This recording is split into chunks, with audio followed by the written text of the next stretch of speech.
ባል እግዚአብሔር ጋር ሲመጣ መጾም፣ መጸለይ፣ መስገድ፣ ስጋን መቅጣት ስላለ ሰው ደግሞ የስጋን መንከራተትና መንገላታት አይፈልገውም። በቻሌንጅ ሀብታም መሆን በዋጋ ከፍሎ ይሄ ሃይማኖቱን ጠብቆ እግዚአብሔርን አምልኮ እንትን ጤነኛና ባለሀብት መሆን አይፈልግም።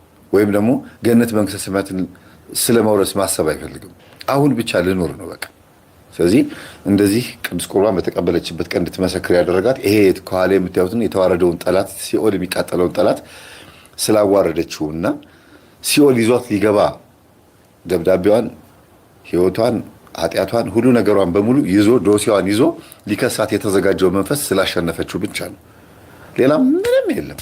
ሮሚ ያሸነፈችው ይሄ ከኋላ የምታዩትን በሰይጣን የመሰልነውን አስተሳሰብም ጭምር ነው። እንደገና ደግሞ የወደቀ አስተሳሰብ አለ ኢትዮጵያ ውስጥ በጣም የከሰርንበት የወደቀ አስተሳሰብ ግን እኛን የጣለን ነው። ወድቋል አስተሳሰቡ። በሃይማኖት ሲመዘን ግን በጣም ቀሽም ሆነን የተገኘንበት አስተሳሰብ አለ። እሱ ምንድነው? አይነካኝም የምንለው እኔ ላይ ስልጣን የለውም። መጀመሪያ እኔ ላይ ስልጣን የለውም ወይም አይነካኝም የምትሉ ሰዎች መጀመሪያ ማሰብ ያለባችሁ እኔ ማን ነኝ ነው። እኔ በቅዱሳን ዓይን ስመዘን በእግዚአብሔር በ10ቱ ትእዛዛትና በ6ቱ ቃላተ ወንጌል ስመዘን እኔ ማን ነኝ ብሎ መጠየቅ ያስፈልጋል። ሁለተኛ ደግሞ ቤተሰቦቼ ማን ናቸው? ከማን ቤተሰብ ነው የተወለድኩት? ሳላውቀው ልጅ ሆኜ ገና ማስተዋል ሳልጀምር ሕፃን ሆኜ የገባ አለ ወይ? ያንን እንዴት ነው እንዳይገባ መከላከል የቻልኩበት ዘመን አለ ወይ? ዛሬ አይነካኝም አለን። ትናንትናስ ሰይጣን ምን እንደሆነ ሳናቅ አይነካኝም የሚለው ሐሳብ ሳይኖረን በፊት የገባው መንፈስ መኖሩን በምን እንደምናውቀው? በመጾም፣ በመጸለይ፣ በመስገድ። ስለዚህ አይነካኝም የሚባለው ቋንቋ የስንፍና ምልክትና የወረኞች አስተሳሰብ ነው ማለት ነው። የስጋ ፈቃዳቸውን ማስቀጠል የሚፈልጉ መንፈሳዊ ሕይወታቸው ደካማ የሆኑ ሰዎች፣ አስመሳዮች፣ የልብስ ክርስትና ብቻ ያለባቸው ሰዎች አይነካኝም ይላሉ። እኔ ላይ የለብኝም፣ ወደ እኔ አይጠጋም ይላሉ። ኢየሱስ ክርስቶስ የማዳን ስራ ሰርቷል። አዎ፣ ያንን ግን አላስጠበቅንም ነው። ክርስቲያንን አዎ፣ ክርስቲያንን ሰይጣን እንዳይነካ ተከልክሎ ነበር። አዎ፣ ግን በፈቃዳችን ደግሞ ጠርተነዋል። ክርስቶስ እኮ ነፃ ፈቃዳችንን እኮ እንዴት እንዳከበረው መጽሐፍ ቅዱስ ላይ አለ አይደል እንዴ? ልትድን ትወዳለህን? አዎን፣ እምነት አድነዋል። ከቶ በእስራኤል እንዲህ ያለ እምነት አላየውም ምናምን እያለ ይመሰክራል ስለ እምነት አይደል? ስለ ነፃ ፈቃድ ጠይቆ ነው አስፈቅዶ ነው የሚፈውሰው። ለምን? ሰው ነፃ ፈቃዱን ይዞ በዚህ ምድር ላይ የሚኖር ስለሆነ። ነፃ ፈቃድ ባይኖረን ኖሮ ባሪያ ያደረከን ብለን ልንከሰው ነው እንዴ? ለምንድን ነው እንደዚህ የምትገዛን እንለዋለን። ነፃ ፈቃድ ሲሰጠን ደግሞ ይኸው ሃይማኖት በዛ፣ ዘረኝነት በዛ፣ ሀብታምና ድሃ የሚባል ልዩነት መጣ። የእውነት ነፃ ፈቃዳችን ያልፈጠረው ችግር የለም። የሰው ልጆች አይደለም በጎሳና በብሔር በመልክ እንኳን ከለራችን ነጭና ጥቁር የሆን ነው ነፃ ፈቃዳችን ነው። የፈለግነው ቦታ ላይ መተን ስለሰፈርን ነው። አፍሪካ ላይ የመጡ የተቀመጡ ሰዎችና በረዶ ሀገር ያሉ ሰዎች ባህሪያቸው ይለያያል። አንድ ማቃት ልጅ አለች። የ18 ዓመት የ17 ዓመት ልጅ ሆኜ ነው ማቃት እና ውጭ ሀገር ሄደች። ከ10 ምናምን ዓመት በኋላ ስትመጣ ተጠራጠሩ። ቀይ ሆና ነው የመጣችው። ምንድን ነው ስል በረዶ ሀገር የምኖረው ፀሐይ ብዙም ስለማያገኝ ነው አለችኝ። ልጅቷ እኮ ጥቁር ነበረች። ምንም ሰርጀሪ አላረግሽም? ሰው መቤቴ ምንም አላረኩም። ያለሁበት ቦታ ነው ያቀላኝ አመጋገብ ምቾት አለችኝ። እና ሰው ጥቁርና ነጭ የሆነው ራሱ በነፃ ፈቃዱ ነው። ሄዶ የሚውልበት ቦታ ስለመረጠ ነው። የፀጉር ቅማል ጥቁር እንደሆነ ሁሉ የልብስ ነጭ እንደሆነ ሁሉ ምርጫችን፣ ቦታችን፣ የተቀመጥንበት ማንነታችን ይገልጻል ማለት ነው። ስለዚህ ሰው በምርጫው ቢድን፣ ከጠላቱ እጅ ቢላቀቅ፣ እንደገና በምርጫው ደግሞ ወደ እግዚአብሔር ቢጠጋ ምንኛ መታደል ነው። ቅዱስ ቁርባኑን ስንቀበል ተገደን ሳይሆን መከራ መጣ፣ መዓት መጣ፣ የሆነ መቅሰፍት መጣ ተብሎ ሳይሆን ኃጢአትን አስበው በስርዓቱ አምነንበት ድጋሚ ወደ ዓለም ላለመመለስ ወስነን ቆርጠን ሲሆን ድህነት ይኖረዋል ማለት ነው። ከመንፈስ ለመላቀቅ፣ ከበሽታ ለመዳን፣ ከአካል ጉዳተኝነት ለመዳን፣ ለመፈወስ ብቻ ብለን ቅዱስ ቁርባን የምንቀበል ከሆነ ጸበሉም ልክ እንደዛ የምንመላለስ ከሆነ በቃ ምንም ከንቱ ነው። የስጋ መመላለስ ነው የሚሆነው። ከኛ ተነጥቆ ህይወትነቱ ለቅዱሳን በረሃ ላሉት አባቶች ይሰጣል ይባላል። የስጋው ደግሞ ህይወትነት፣ ጸበሉም ደግሞ ሻወር ቀረሽ ጸበል ነው የሚሆነው። የሆነ ይሄ ሳሙና ቀረሽ ሻወር ነው የሚሆነው። በቃ ዝም ብለን ስንመላለስ ጸበሉ የማዳን ኃይሉ በእኛ ላይ አይገለጥም። ከጎናችን የሚጠመቀው ሰው ደግሞ ይጮሃል። እኛ ስንጠመቅ በስመ አብ ወወልድ ወመንፈስ ቅዱስ አቡነ ዘበሰማያት እያልን እንጠመቃለን። ችግር አለብኝ ብለን የምንጠመቀው። ከጎን ያለው ደግሞ እሪ እያለ ነው ሚካኤል አቃጠልከኝ መድኃኔዓለም ይላል። ከባድ ነው። ስለዚህ እምነት ነው ዋናው። ጸበሉ የሚፈሰው አንድ ነው፣ ግን በእምነታችን ልክ ነው የመዳን ቀን የምናቀርበውና የምናርቀው ማለት ነው። እግዚአብሔር አምላካችን ይፈጉሰን። በዚሁ አጋጣሚ ሳረሰው ሐሙስ መድኃኔዓለም ዝክር አለን። 300 የሚሆኑ ነዳያንን እንመግባለን። በሬ ተጥሎ ቦታውን ይፋ አደርጋለሁ። ቦታውን ይፋ የማደርገው ማክሰኞ ይሆናል። ሰኞ ወይ ነገ ወይ ማክሰኞ ይሆናል። የመድኃኔዓለም ዝክር ነዳያንን እንድንመግብ እድሉን የሰጠችን እህታችንን ሳራና ቤተሰቦቿ ጓደኞቿ እናመሰግናለን። በሬ ተጥሎ 300 ከዛም በላይ የሚሆኑ መቼም አንድ በሬ ከ300 በላይ ይመግባል አይደል? ግን እኛ በግምት በቃ 300 የሚሆኑ ነዳያንን እንመግባለን። ሐሙስ ከሰዓት 6 ሰዓት ላይ ምሳ እናበላለን ማለት ነው። በጸሎት አስቡን። እግዚአብሔር ይስጥልን። እናመሰግናለን። እሺ አንድ እህታችን ጋር ደግሞ ልደውል ነው። እንደዚሁ ባለፈው ተዘጋጅተሽ ጠብቂኝ ያልኳት እህታችን አለች። እሷ ጋር ልደውል።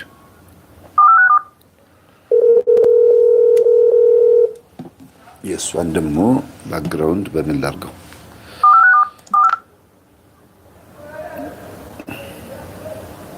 ሄሎ ሄሎ፣ መምህሬ እንዴት ነሽ?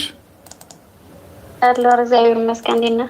አለሁ እግዚአብሔር ይመስገን። እንኳን ደህና መጣሽ። እንኳን ደህና ቆያችሁን። ቀጠሮ ነበረን መሰለኝ። ቀጠሮ ነበረን መሰለኝ። ከአንቺ ጋር ነው ቀጠሮ የነበረኝ? አዎ ከእኔ ጋር ነው። ተዘጋጅተሽ ጠብቂኝ ብዬ ነበረ አይደለ? እሺ ወለተ ትንሣኤ እንግዲህ ተዘጋጅታለች። አሁን በኢትዮጵያ ሰዓት አቆጣጠር 2 ሰዓት ከ34 ደቂቃ ነው። ለእህታችን የአየር ሰዓቱን ሰጥቻታለሁ። ታሪኳን ትነግረናለች። በጣም ብዙ ትምህርት እናገኝበታለን። የሚነግሩን እህቶቻችንና ወንድሞቻችን የሚነግሩን ታሪክ የሁላችንን ቤት ያለ ታሪክ ቢመስለንም ግን ከጉብዝናቸው፣ ከጥንካሬያቸው፣ ከእያንዳንዳቸው ደካማ ጎንና ጠንካራ ጎን የምንማረው ነገር አለ። ያንን ነው መስማት የምንፈልገው። እህታችን እንኳን ደህና መጣሽ በድጋሚ። እንኳን ደህና ቆያችሁን። እኔም ስላገኘሁ እና ስለደወልክልኝ በጣም አመሰግናለሁ። እሺ እህታችን አላሰብኩትም ነበረ። ድንገት ሲደወልብኝ እጄ ተንቀሳቅሶ ነበረ ለምን እንደሆነ። ከዛም ያው ዳታይም ተቋርጦ እንደ አዲስ ሞልቼ ምናምን ሲፈታተንኝ የነበረው የሮምዬን ለመስማት ገብቼ በእውነት ወይኔ ዳታ እየሞላሽ ነው ላይቭ የምትከታተይው? ጭራሽ እንደ አዲስ ሞልቼ ምናምን ዳታ እየሞላው ነው። ሰዎቹ የለኝም ዳታ ይራ እየሞላው የወር ነው የምከታተለው። አሁን ሙሉ አለሽ? ያስጨርሰናል የሞላሽው ዳታ? አለ ሞላውኝ። አሁን የወር ሞላው። የወር ነው የምሞላ። በጣም ጥሩ። ስለዚህ አንድ ወር ሙሉ እናወራለን ማለት ነው። እናወራለን። እሺ እስቲ መጀመሪያ ባለፈው የተወሰነ ነገር ሰምተናል። ከልጅነት ከኋላ ጀምሮ ያለውን እስቲ ንገሪን። የሚያጓጓ ነገር ነግረሽን በጣም በሰፊው መስማት የፈለግኩት ነገር ነበረ። እሺ በስላሴ ስም በመጀመሪያ ስላገኘሁ በጣም ደስ ብሎኛል። ሰማዕቱ ቅዱስ ጊዮርጊስ ዛሬ ደግሞ ከሞት የተረፍኩበት ቀን ነው። የሚገርመው ዛሬ እንዴት ነው ዛሬ የሚገቡት ሰዎች በሙሉ ሰማዕቱ ምናምን ያልኩ ብዬ የመሰከርኩበት ቀን ነው። የሚገርም ቀን ነው ዛሬ። እሺ ኔትወርክ ጥሩ ቦታ ላይ ነው ያለሽው? ትንሽ ይቆራረጣል። ኔትወርክ ጥሩ ቦታ ላይ ከሆንሽ ተቆራረጠ? ትንሽ ሄድ መጣ ይላል። እስቲ አያያዝሽ ከሆነ ችግር የለውም። ድምፅሽም ትንሽ ወረድ ብሏል። እሺ አሁንስ ይሰማል? ቀጥይ እስቲ። እሺ መምህርዬ ከአስተዳደግ ልጀምር ወይስ ከምስክርነት ልጀምር? አይ ከመጀመሪያው ምስክርነትማ በኋላ ነው። እሺ ያው ከአስተዳደጌ ሕፃን እያለሁ ነው በወላጆቼ እጅ ነው ያደግኩት። በእርግጥ ግን ብዙም በወላጅ አድሮ ነው በጣም አብዝቶ ሲፈታተንኝ የነበረው። አብሶ ለእኔ በእናቴ እጅ ሆኖ ነበር በጣም ሲፈታተንኝ የነበረው እና ሕፃን ሆኜ የማረሳው እኔ በጣም ሕፃን ነኝ እና አላቅም ብቻ ያው ብዙም ቀጫጫ ነኝ ውስጤ ነው የማያለው፣ ግን የሆነ የቆዳ ውበት አለ አይደለ? ፊት ዝም ብሎ አይቶ ሰው የሆነ እንትን የሚለው እንደዛ አለሽ ይባል ነበር። እና ከዛ አንጻር ለእናቴ ሁሉም አጎቶቼ እንውሰዳት፣ እንዴት ገጠር ታድጋለች፣ እኛ ጋር ትደግ ምናምን ትበላሻለች እዚህ ካደገች ምናምን ብዙ ሞከሩና አልተሳካም። እናቴ አይሆንም በቃ እሷ ናት ያለችኝ ሴት ልጅ አልሰጥም ማለች እና ቀረሁኝ ማለት ነው። ከዛ ያጎቴ ልጅ ምን ይለኛል አንድ ቀን ማረሰው ትንሽ ከፍ ካልኩኝ ውይ አንቺ አድገሽ ያየ ሰው አለኝ እና ህፃን ስለነበርኩኝ ያን ያህል ብዙም እንትን አላልኩትም እና ዝም ብዬ ስቅ ያለፍኩኝ። ከዛ መድኃኔዓለም ቀን ነው እና እናቴ በጣም ታማ ነበረ። መድኃኔዓለምን በጣም ነው የምወደው አላውቀውም፣ ግን አባቴ ከአያቴ ጀምሮ ከድሮ በዝክር እየተወራረሰ የመጣ ነው እና በጣም የምወደው ቢኖር መድኃኔዓለም ነው። በወድቅ ራሱ ወይ መድኃኔዓለም ብዬ ነው የምጠራው። በደነግጥም እንደዛ ነበር ህፃን እያለሁ ማለት ነው አባቴ ሲጠራው ስለምሰማ። እናቴ በጣም ነበር የምትደበድበኝ እና አጠፋውም አላጠፋውም ብቻ በቀን አይቀርም። ባለፈው እንደነገርኩ በቀን አይቀርልኝም። በቃ ግድ ነው ወይ ደም እተፋለሁ ወይ ፈነከታለሁ። እና መድኃኔዓለም ነበር እናቴ ታማ ረስተዋለች ቀኑ መድኃኔዓለም መሆኑ ምናምን እና መፍጮ ትልከኛለች እና ስንመለስ ወደቅኩኝ። በጣም ድንጋይ ላይ ነው የወደኩት። በቃ አይኔ በጣም አይኗ ጠፍቶ ተብሎ ምናምን በቃ እንትን ሆንኩኝ። በቃ ከሞት ነው የተረፍኩት። ያኔ ሙታ ተብሎ ምናምን በቃ አሁን ግንባሬ ላይ በጣም ትልቅ ጠባሳ አለኝ ማረሳው ማለት ነው። መድኃኔዓለም ቀን ነው እና ከዛ አይ በቃ መድኃኔዓለም ተቆጥቶኝ ነው አልኳት። እናቴ ህፃን ነኝ እና ደነገጠች። ዛሬ ምንድን ነው ቀኑ ብላ ስጠይቅ መድኃኔዓለም ነበረና እናቴ አልቅሳ ዝም አለች። እኔም ህፃን ስለነበርኩኝ ምንም እንትን አልሰጠሁትም፣ ዝም አልኩኝ። ግን ወይም ወድቃለሁ በወር የግድ ወይም አንዴ አሊያም ደግሞ 3 ደም ይፈሰኛል። ወይ ወድቃለሁ ወይ በእናቴ እጅ ወይም ወድቄ ማለት ነው። አጠፋው አላጠፋው ግድ ነኝ። በቃ አጥፍቼ አይደለም አሁን ልጅ ሆነ የምታጠፋው ነገር አለ አይደለ? ዱላው ስላለ አላጠፋም። እንዳላጠፋ እጠነቀቃለሁ። በቃ ጥፋት የተባለውን ሁሉ ተጠንቅቄ ነው የምራመደው። እያንዳንዱ እርምጃ ራሱ ከቤት አልወጣም። እንደ ህፃን ዙሪ ምናምን እንደዚህ ሰው ጓደኞቼ ጋር ምናምን አልጫወትም። ምክንያቱም እናቴ ከመጣች ትደበድበኛለች። ያንን ነገር ህልና ውስጥ ተቀርጿል እና አልሄድም እና ወይ ጥላቻ አትለው በቃ ራሴን አጠፋለሁ እላት ነበረ። መርዝ ጠጣለሁ ምናምን ብዬ አንድ ቀን አንስቼ ተቆጥተውኝ ምናምን ተቸው አውቃለሁኝ። በቃ ለምን አልሞትም እኔ ለምን እኖራለሁ ምናምን ብዬ ማለት ነው። ከዛ አባትና እናቴ ተለያዩ በዚህ መሀል እና አባቴም የራሱ ህይወት እየኖረ ነው። እናቴ ብቻዋን ናት ልጆቿን እያሳደገች ማለት ነው። እና አባቴ ብቻውን ነበር የሚኖረው እና ምን ያደርጋል ወንድሜ ወደ ሳውዲ ሲመጣ አባቴ ወደ ሳውዲ መጣና ተይዞ ሲመለስ አይቼዋለሁ። ግን አባቴ አልመሰለኝም፣ በጣም ተቀያይሯል ምናምን እና እናቴ ስታገኘው ምናምን ልብሰን ቀያይር ምናምን ብላ ርብሰን ቀያይራ ምን ብላ ነው የነገረችኝ መምጣቱና ከዛ ምን ትለኛለች እናቴ በቃ አባትሽም ስለሚፈልግ ብቻው ስለሆነ ምግብ ታበስያለሽ። አባቴ ጋር ሄጄ ምግብ አበስላለሁ፣ ከዛ ደግሞ እናቴ ጋር ሄጄ ደግሞ ምግብ አበስላለሁ። ሁለቱም ቤት እኔ ነኝ የምመራው ማለት ነው። ህፃን ነኝ በጣም ቢያንስ የ10 ዓመት ልጅ ነኝ ያን ጊዜ እና አባቴ ምን ይለኛል? አዎ የ10 ዓመት ልጅ ነኝ። በዛ እድሜ ነው እንደዚህ? አባቴን አዎ በዛ እድሜ ነው፣ የ10 ዓመት ልጅ ነው። ሁለቱን ቤት እኔ ነኝ የምመራው። ምግብ የማመስለው እኔ ነኝ፣ ልብስ የማጥበው ምናምን እኔ ነኝ። እኔ ብቻ ነኝ ቤት ውስጥ፣ ሴት ሁሉም ወንድ ናቸው። ከዛ አባቴ ምን ይለኛል? አባቴ ጋር ሂጅ የምጋግረውን እንጀራ መምህርዬ ወደ ቅጠል ይቀየራል ማለት እንጀራው ወደ በቃ እንጀራው የሆነ ቅጠላማ ይሆንና የሚረግፍ ነገር አለው። በቃ እንደ የሆነ አመድ የሚበን አመድ አለ አይደለ? እንደዛ ይሆናል እንጀራውን የምጋግረውን እንጀራ ማለት ነው። ጋግሬ ሄድና በነጌታው ስመለስ እንደዛ ሆኖ ነው የማገኘው። ማለት እንደ ቅጠል ስትይ ጣዕሙን ነው ወይስ መበጣጠሱን መቆራረጥ? ከለሩ ስታየው ከለሩ በቃ በጣም የከረመኝ አሁን ቢያንስ ሳምንት እንደዛ ያደረገ ሙቀት አካባቢ ሆኖ ከሳምንት ካለፈው እንጀራ እንዴት ነው የሚሆነው? ይሻግታል አይደል? ነጭ ነው የሚሆነው። ያ ግን በ24 ሰዓት ውስጥ ቅጠል ነው የሚሆነው። እንደ ቅጠል ከለር ይሆንና እዚህ የሆነ እጄ ላይ እንዲህ እንኳን ስነካው እጄ ላይ ይበናል። በቃ በስነ ስርዓት ይበናል። እና ምንድን ነው ምናምን ብዬ ለእናቴ እንጀራውን እንዲህ እያለብኝ ነው ብዬ ጠየኳት። እና ምን ትለኛለች? እስኪ እንትኑ ይሄ እንጀራ የሚያዝበት እሱ በደንብ ጣቢው አለችኝ። የጽዳት ችግር እንዳይሆን ብላ ማለት ነው። አጠብኩትና ያው ነው። ከዛ አባቴን ጠየቅኩት። ለምንድን ነው እንዲህ የሚሆነው ምናምን አልኩት። እና ከዛ ምን ብለን ጥሩ ያኔ እኔ ህፃን ነኝ በዛ ሰዓት አስበው፣ የ10 ዓመት ልጅ ነው። የ10 ዓመት ልጅ ሁኜ ከአባቴ ንግግር አልጠብቅም እና ያ ሁሉ በእናትሽ ምክንያት ነው አለኝ። እንዴት? እናቴ ደግሞ ምን አደረገች? እናቴ የለችም አልኩት። ከሳውዲ ራሱ የተመለስኩት በእናትሽ ነው አለኝ። እንዴት እመለሳለሁ? ሰርቼ ልጆቼ እንዳላሳልፍላችሁ በመተት መለሰችኝ አይነት ነው ንግግሩ። እና በጣም ተቆጣሁኝ፣ ከምልህ በላይ ተቆጣሁ። በቃ ተቀየምኩኝና እናቴ የፈለገው ነገር እንኳን ድሃ ብትሆን የፈለገው ነገር ልጆቿን ለማሳደግ ደፋ ቀና ብትል ይሄን ስራ አትሰራም አልኩት። አሊያም ደግሞ አንተ የምታውቀው ነገር አለ ማለት ነው፣ አብራችሁ የሰራችሁት ነገር አለ አልኩት። አላቅም እኔ ከዛ በፊት አላቅም፣ እንዲህ ብዬ መለስኩለት እና ኩርፌ ሄድኩኝ። እንደ ለእናቴ ማን ነገርኳት፣ ምክንያቱም ትቀየማለች ብዬ ዝም አልኩት። እስካሁን ድረስ ስትል አያታቅም።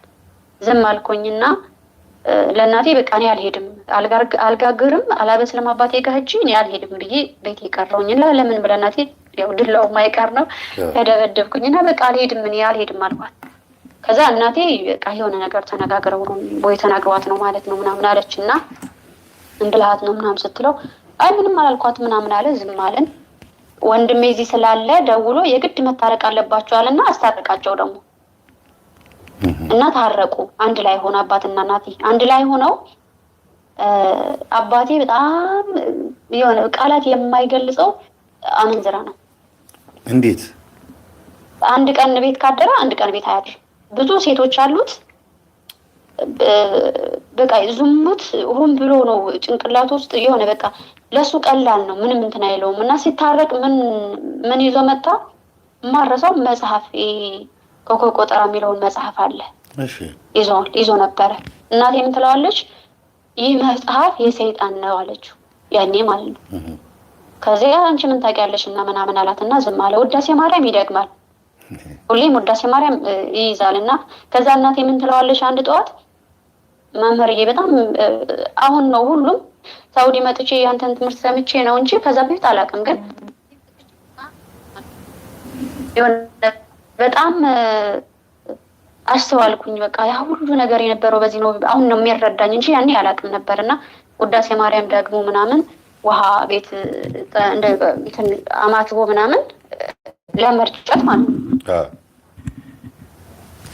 ከዛ እናቴ ምን ትለዋለች? ንስሐ ሳትገባ ይሄን መጽሐፍ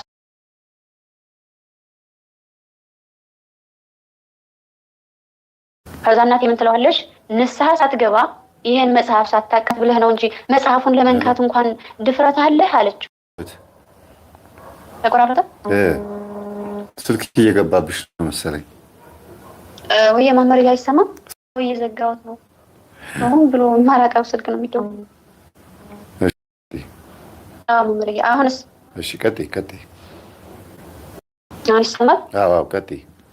እሺ እመቤቴ እንደ ጸሎትን እንዴት ትቀበለዋለች? ወይም ንስሐ ግባ ወይም ደግሞ ይሄን መጽሐፍን አቃጥለው ስትለው እኔ ደግሞ ምን አይነት መጽሐፍ ነው ምናምን አልኩት። በኋላ እነግርሻለሁና ከብቶችን መልሻቸው ጸበል እንድረጫቸው ብሎኝ ሲሄድ ሚስማር የሚያህል ትልቅ ሚስማር የሚያህል እሾህ ነው፣ ግን የገጠር ሰዎች ብዙም ያውቁታልና በጣም ጠንካራ ነውና በእግሬ በታች በመዳፍ እግሬ በታች ገብቶ በጣቴ በላይ ወጣ፣ ጫፉ ማለት ነው።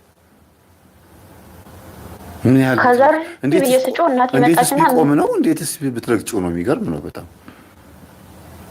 ምን ያውቃል ደግሞ ከሰውነት ኑሮኝ ሚዛን እንትን ብሎበት እንኳን እንዳትረዳ ቀጫጫ ነኝ፣ ከምንህ በላይ በጣም ቀጭን ነኝ።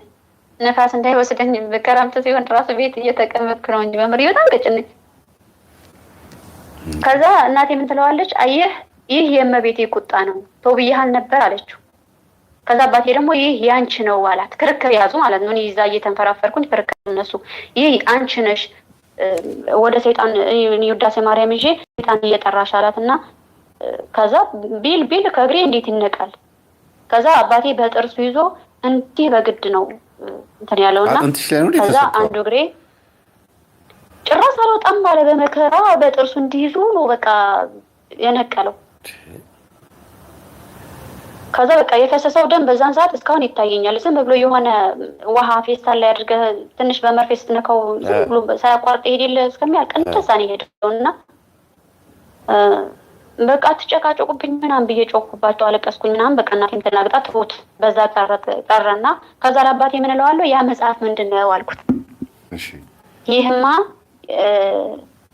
ቤት እያለው የሆነ ዲያቆን መጥቶ ይህ ይጠቅምሃል ግዛኝ ብሎ ነው የገዛሁት አለኝ።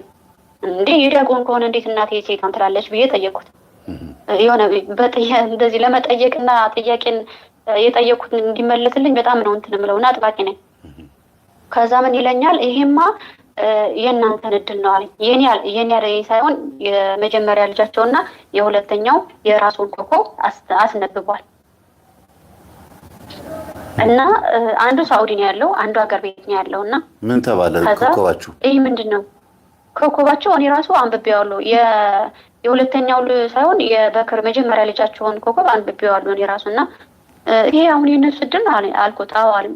ካላመንሽኝ አለኝ እዛ ያለውን አንብቤና ከዛ ሰውነታቸውን ጋር ያለው ምልክት እዩ አለኝ አባቴ ማለት ነው። እሺ ብዬ የወንድምና አነበብኩትና እግሩ ላይ እንዲህ ምልክት አለበት፣ እንደዚህ ሴት ያገባል፣ በዚህ ቀን ይታሰራል ምናምን በቃ የሚያስፈራ ነው እንዴ ታዲያ የእግዚአብሔር ቃል አላልክም እንዴ እኮ ይታሰራል፣ ይሞታል፣ ይታመማል ይጃል አይደል እንዴ ምናምን ስለው አይ የሚመጣው እድሉ ነው ይሄ ነው አለኝ። ከዛ ምን ነው እንዴ ምናምን ብዬ ምጻን ስለሆንኩኝ ዝም አልኩኝና የወንድሜ ላይ ምን አየሁኝ፣ የወንድሜ ኮከብን እያነበብኩኝ ምን አለ ጥቁር ሴት ቀይ ሴት ካገባ አይሆንለትም አለ። ቀይ ሴት ይይዛል፣ እሷን ትከሰዋለች፣ ሊታሰር ሲል ለትንሽ ያመልጣል አለ። ከዛ ግን በጣም በኃይለኛ ህመም ይታመማል። ሲታመም የወፍ ስጋ ሲበላ ነው የወፍ ስጋ ታጥቦ ይበላዋል፣ ከዛ ይድናል፣ ካልሆነ ግን ይሞታል። ይገርም ነው በጣም። ስለዚህ ለዛ ነገር እያጨው ነው ማለት ነው እኮ አሁን ሰው ለዛ ነገር እያጨው መሆኑ አሁን ነው የገባኝ። ግን እኔ በዛን ሰዓት የሆን ደግሞ እዛ ያለው ሊታሰር የሆነች ልጅ እንደዚህ ደፍሮኝ ምናምን ብላ ልትከሰው ለትንሽ በቃ ለአንድ ቀን ዝም ብሎ የአንድ ሰዓት ልዩነት ነው የተረፈው እንጂ ይታሰር ነበረ። በዛን ጊዜ ደግሞ የዛሬ 10 ምናምን ዓመት ብዙ ይታሰር ነበር። እንደዚህ 10 ምናምን ዓመት የታሰሩ አሉ፣ 10 ዓመት የታሰሩ አሉ። ከዛን ያመንኩኝ በቃ እውነት ነው አልኩኝ ማለት ነው። ህፃን ነኝ እኮ ዝም ብሎ አይሞሬ እየተመራመረ ነው እንጂ ህፃን ነኝ። ከዛ አመንኩኝ እኔ እውነት ነው በቃ ማለት ነው። አሁን ይሄ ኮከብ ቁጥራው ላይ ቀይ ሴት ነው ምንድን ነው ያለው? ቀይ ሴት ካገባ አይሆንለትም፣ የግድ ማግባት ያለበት ጥቁር ሴት ነው አለ። አንድ ጓደኛም እንደዚህ ግንቦት የምን ወር ላይ እንደሆነ አላውቅም እንደዚህ አይነት ነገር የሚል ነገር አለ እና በቃ ቀይ ሴት አይወድም በፍጹም በቃ እኔ አልወድም ይላል። ለምንድን ነው ስለው እንደዚህ የተጻፈ ነገር ስላለ በቃ እንዴ አሁን አንተ እኮ ቀይ ሴት በአንተ ህይወት ውስጥ ከመጣች እግዚአብሔር የፈቀደልህም ከሆነ እኮ በቃ ላትቀርባት ማለት ነው። ኖ ይሄ መጽሐፍ ከእግዚአብሔር ይመጣ ነው አለ እና ያንን ኮከብ ቆጠራ ሲከተል አሁን ያለው እስር ቤት ነው ሄደች እና ደግነቱ ወንድሞች አያውቁም፣ አላነበቡትም። እንኳንም አላነበቡት አንብበውት ቢሆን መምህርዬ ይጠፉ ነበረ። ግን አያውቁም እነሱ። እኔ አባቴ በጣም ይወደኛልና እንትን በጣም እኔም አባቴም ስለምወደው ስር ስለምል እሱ ጋር ነው ያንን ነገር እኔ እንዳቀ ወይም ደግሞ የሆነ በቃ እግዚአብሔር የራሱ የሆነ ምክንያት አለበት እንዳቀ ያደረገኝ። ምናልባት ዛሬ ደርሼ እንድቃወመም እግዚአብሔር ሰይጣኑም ሊያውቅ ይችላል፣ ሊያሰናክለኝ ወይ ደግሞ በዛ ላይ ጠምደኝም ሊሆን ይችላል። አላውቅም እንዳወኩኝ ያኔና እሺ አለሽ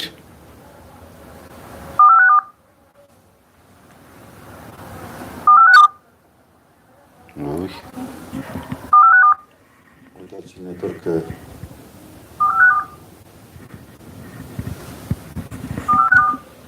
እስቲ ድጋሚ ልደውልለት አለሽ? ሄሎ መጣሁ መምሪ መተሻል በስላሴ ስም በስላሴ ስደርስ አውቆ ይዘያለ አይዞሽ እንትን አንቺ በዚህ ኮከብ ቆጠራ ውስጥ አምነሽበት የተሳተፍሽበት ጉዳይ አለ? እኔ አልተሳተፍኩም፣ ግን በዛን ሰዓት ወንድሜ ከስር ሲወጣ መጽሐፉ እውነት ነው ማለት ነው እንጂ ልኩት ወዲያው በህፃኔ ነው የመጣሁት ወደዚህ 14 ዓመት ሆኜ ነው የመጣሁት። ህፃን ሆኜ ነው በባህር ነው የመጣሁት ጠፍቼ ከቤተሰብ ማለት ነው። አሁን ምንድነው ብዙ ሰዎች በዚህ ጉዳይ ላይ ግራ ይገባቸዋል። ተጽፏል ባህሪያቸውን ሲናገር ባህሪያቸውን ትክክል ይነግራቸዋል። ግን ለወደፊቱ የሚገጥምህን ደግሞ ልንገርህ ብሎ ሲናገር ስለዚህ ጸባይን ከተናገረ ማንነቴን ከተናገረ ትክክል ከሆነ ለወደፊቱ የሚነግረኝም ነገር ትክክል ነው ብሎ እንዲያምን ነው የሚያደርገው። ገባሽ? ስለዚህ ብዙ ሰዎች የሚሸወዱት ከፊሉ ትክክል ሆኖ ሲያገኙት ከፊሉ ደግሞ ትክክል ሊሆን ይችላል ብለው በግምት ያን ነገር ይፈሩታል ማለት ነው። እንደዚህ ይሆንብሃል፣ በዚህ እድሜ ትታመማለህ፣ ይሄ ነገር ያስፈራሃል ምናምን እያለ የሚጽፍ ከሆነ ያ ሰው በትክክል በዛ ተጽዕኖ ስር ነው የሚሆነው። መንፈሱ በውስጥ ያለው መንፈስ የተጻፈችዋን በተግባር ለመፈጸም ነው የሚሄደው። አንድ ህፃን ልጅ ላይ ምናልባት ከትናንትና ወዲያ የለቀኩት ገጠመኝ ይመስለኛል። በጥምቀት ጊዜ የተያዘ የህፃን ልጅ መንፈስ የቤተሰቡን ጉድ አጋለጠ ብያለሁ የለቀኩት። አይተሽዋል? በጥምቀት ቀን ልክ እንደዚህ የሆነ ወንድ ህፃን ልጅ መንፈሱ ተያዘና ጸበል በሚረጭበት ሰዓት የማህበር ጸሎት እያደረግን ምን ብሎ ቢናገር ጥሩ ነው? በጣም የገረመኝ ልክ እንደ ኮከቡ እንደተጻፈለት እንደ ኮከቡ ይዤው ሊሄድ ላሳድገው ነበረ። አሁን ገና በ7 ዓመቴ ተያዝኩኝ ብሎ እንደ ትልቅ ሰው ነው የጮኸው እያለ ከዛ እስቲ ኮከቡ ምን ላይ የተወለደው ብዬ እናቱን የተወለደበት ወር ንገሪኝ ብዬ ኮከቡን አነበዋለሁ። በጣም የሚያስደነግጠው የተወለደበት ወር ላይ ያለው ልጁ ሲያድግ ኃይለኛ አደገኛ፣ ለቤተሰብም ለሰፈርም የሚያሰጋ አረመኔ ነው የሚያደርገው። ሁሉም ሰው ይፈራዋል ነው የሚለው። በሄደበት ቦታ ሁሉ ይከበራል፣ ግን የሚከበረው በኃይለኝነቱ ነው እንጂ በጥሩ ጸባዩ አይደለም ይላል። እና ደነገጥኩኝ። ልክ እንደዛ ነው እየሆነ ያደገው ልጅ። አንተ ነህ እንደዚህ ያደረገው ሲባል አዎ እኔ ነኝ እንደዚህ አድርጌ ላሳድገው ነበረ። ልክ ኮከቡ ላይ የተጻፈውን ነገር ከማህፀን ጀምሮ በተግባር እንዲፈጸም ባህሪውን እየሰጠሁት ነው ማድገው አለ። ያን ጸባይ ለምን ሲያድግ አንተ ህይወትህ እኮ ተጽፏል ተብሎ ሲያየው ያ የተጻፈው ነገር ሲያየው በቃ እኔ የተፈጠርኩት በእንደዚህ አይነት መልክ ነው ማለት ነው፣ ከልጅነት ጀምሬ እንደዚህ ከሆንኩኝ በቃ ትክክል ነው ብሎ እንዲያምን ያደርገዋል። ዛሩ ነው ግን ይሄን ኮከቡን እንዲሆን አድርጎ የሚያሳድገው። እና ገና በ7 ዓመቱ ተያዝኩኝ ወይኔ አባቴ አሁን በዛ እየተመራን ያለው ወይኔ ተያዝኩ ብሎ አበደ። በጣም ያበደው። እና ይሄ ብዙ ሰው ሊያውቀው ሊረዳው የሚገባ ነገር ነው። በሌላም ጉዳይ አሁን የህፃን ልጅ ገለጽኩት እንጂ ሌላ ራሱ በኮከብ ውስጥ ያነበባችሁት ነገር በሙሉ እንዳለ ከልጅነት ጀምሮ ከማህፀን ጀምሮ የተጻፈችዋን ያውቃታል። ለምሳሌ የካቲት 16 የተወለድክ ሰው ከየካቲት 15 ጀምሮ እስከ መጋቢት 15 ድረስ ያላችሁ ሰዎች ናችሁ በዛ ወር ውስጥ የምትካተቱትና የኮከባችሁ ስም ገሌ ነው ቢባል አሁን በዚህ እሱ ማለት ልክ በዛ ወር ውስጥ የተወለዱ ሰዎች የተጻፈው ኮከባቸው በእንግሊዝኛ ከሆነ በእንግሊዝኛ የተጻፈ ባህሪ አለ እና አኳሪየስ፣ ሊዮ፣ ሳጁታሪየስ ምናምን። በአማርኛ በዚህ በዞዲያኩ ደግሞ በኮከብ ቆጠራው በኢትዮጵያ በግዕዙ ደግሞ ሰንቡላ፣ ሰደሳት ምናምን ጀዲ እየተባለ የሚጠሩ አሉ። እነዚህ ስሞች በትክክል በዛ ውስጥ እንዲያውም ጭራሽ ኢትዮጵያ ውስጥ ያለውም ያስፈራል። በዚህ ኮከብ ውስጥ ያላችሁ ሰዎች ይሄን ገቢር ካላደረጋችሁ፣ ጥቁር ዶሮ እንደዚህ ካላደረግ፣ ይሄ እንደዚህ ካላደረግ አትተርፍም፣ ከ60 ዓመት ላይ ትሞታለህ ብሎ ወሩን ሁሉ ይናገራል። የሚሞቱበትን ሳምንት ሁሉ ይናገራል። ከዛ ያንን ቀን ይጠብቃል ቁጭ ብሎ።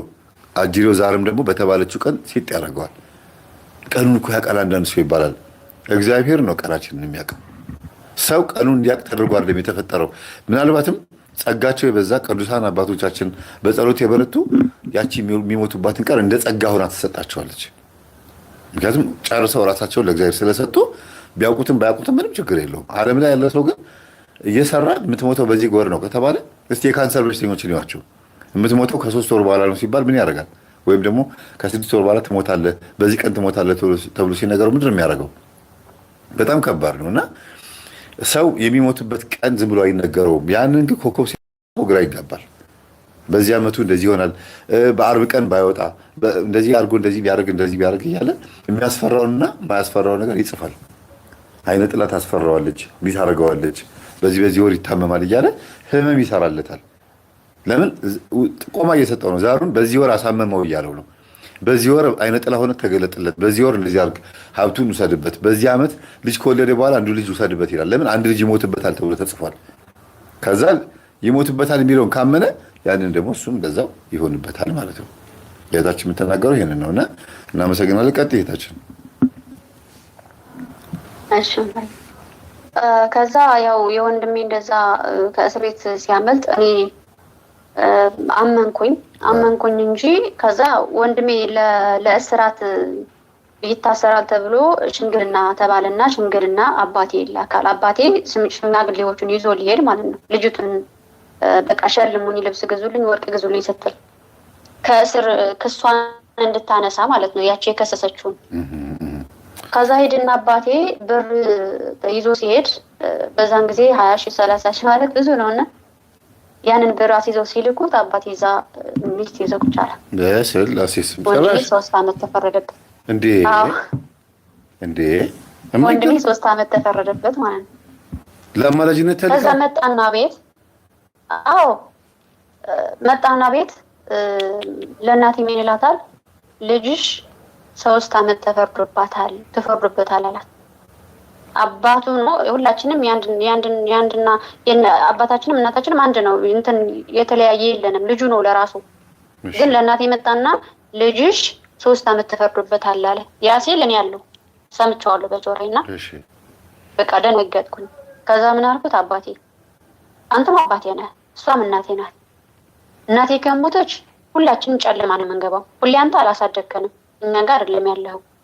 ስለዚህ እንደመጣኸው ቀስ ብለህ ወንድሞቼ ሳይመጡ ውጣ፣ ከመጡ ግን ድብድብ ይነሳል፣ ወንድሞቼ ይናደዳሉ አልኩትና ከዛ እናቴ ተይ ትረገሚያለሽ ተይ አለች። ከዛ ችግር የለውም መድኃኒዓለም አለ አይደል እንዴ? መድኃኒዓለም እኮ እውነት ነው እንጂ የሚፈርደው ማንም መጥቶ የረገምበትን አይደለም የሚሰጠው፣ እውነት አለ አልኳት። እና አባቴ ተነስቶ ሲሄድ ወንድሜ በቃ መንገድ ላይ ያያቸውና ወንድሜ ሲመጣ አባቴ ሳለ ምን ነው ስትለው እናቴ ፈልጌዋል የለም ሄዷል አለችው። ተከትሎ ሄደ። በጣም ተናዶ ማለት ነው። አላገኘውም። ከዛ ሄደ። ከዛ ከኛ ካለንባት ከተማ ውጭ ናት። ልጅቱንም ለዩኒቨርሲቲ ሄዶ ስለሆነ እዛ ነው የተከሰሰው። ጠቅሎ ገባ ወደዛ ማለት ነው። እኛ እናቅም የት እንዳለ አላቅም። እኔም ሁላችንም አናቅምና ሄደ። ለ2 ዓመት ያህል ተሰወረ። በቃ የት እንዳለ አናቅም፣ አንደዋወልም፣ አንልም። ከዛ ወንድሜም ፍርዱን በዛ ቀረለት ምናምን፣ እሱም ስራ ጀመረ። እናቴም ችግር የለውም ብላ ዝም አለች። እናቴ እንደውም ልትታነቅ በዛን ጊዜ ገመድ ይዛ እየሄደች እኔ ነበር ያስቀረዋት። እናቴ አይኔ ያየ ልጅን እንድታሰር አልፈልግም፣ በቃ ራሴን አጠፋለሁ ብላ ገመድ ይዛ እየሄደች ልትታነቅ እኔ ነኝ እሪ ብዬ መለስኳት፣ ሰው ጥርቼ ምናምን።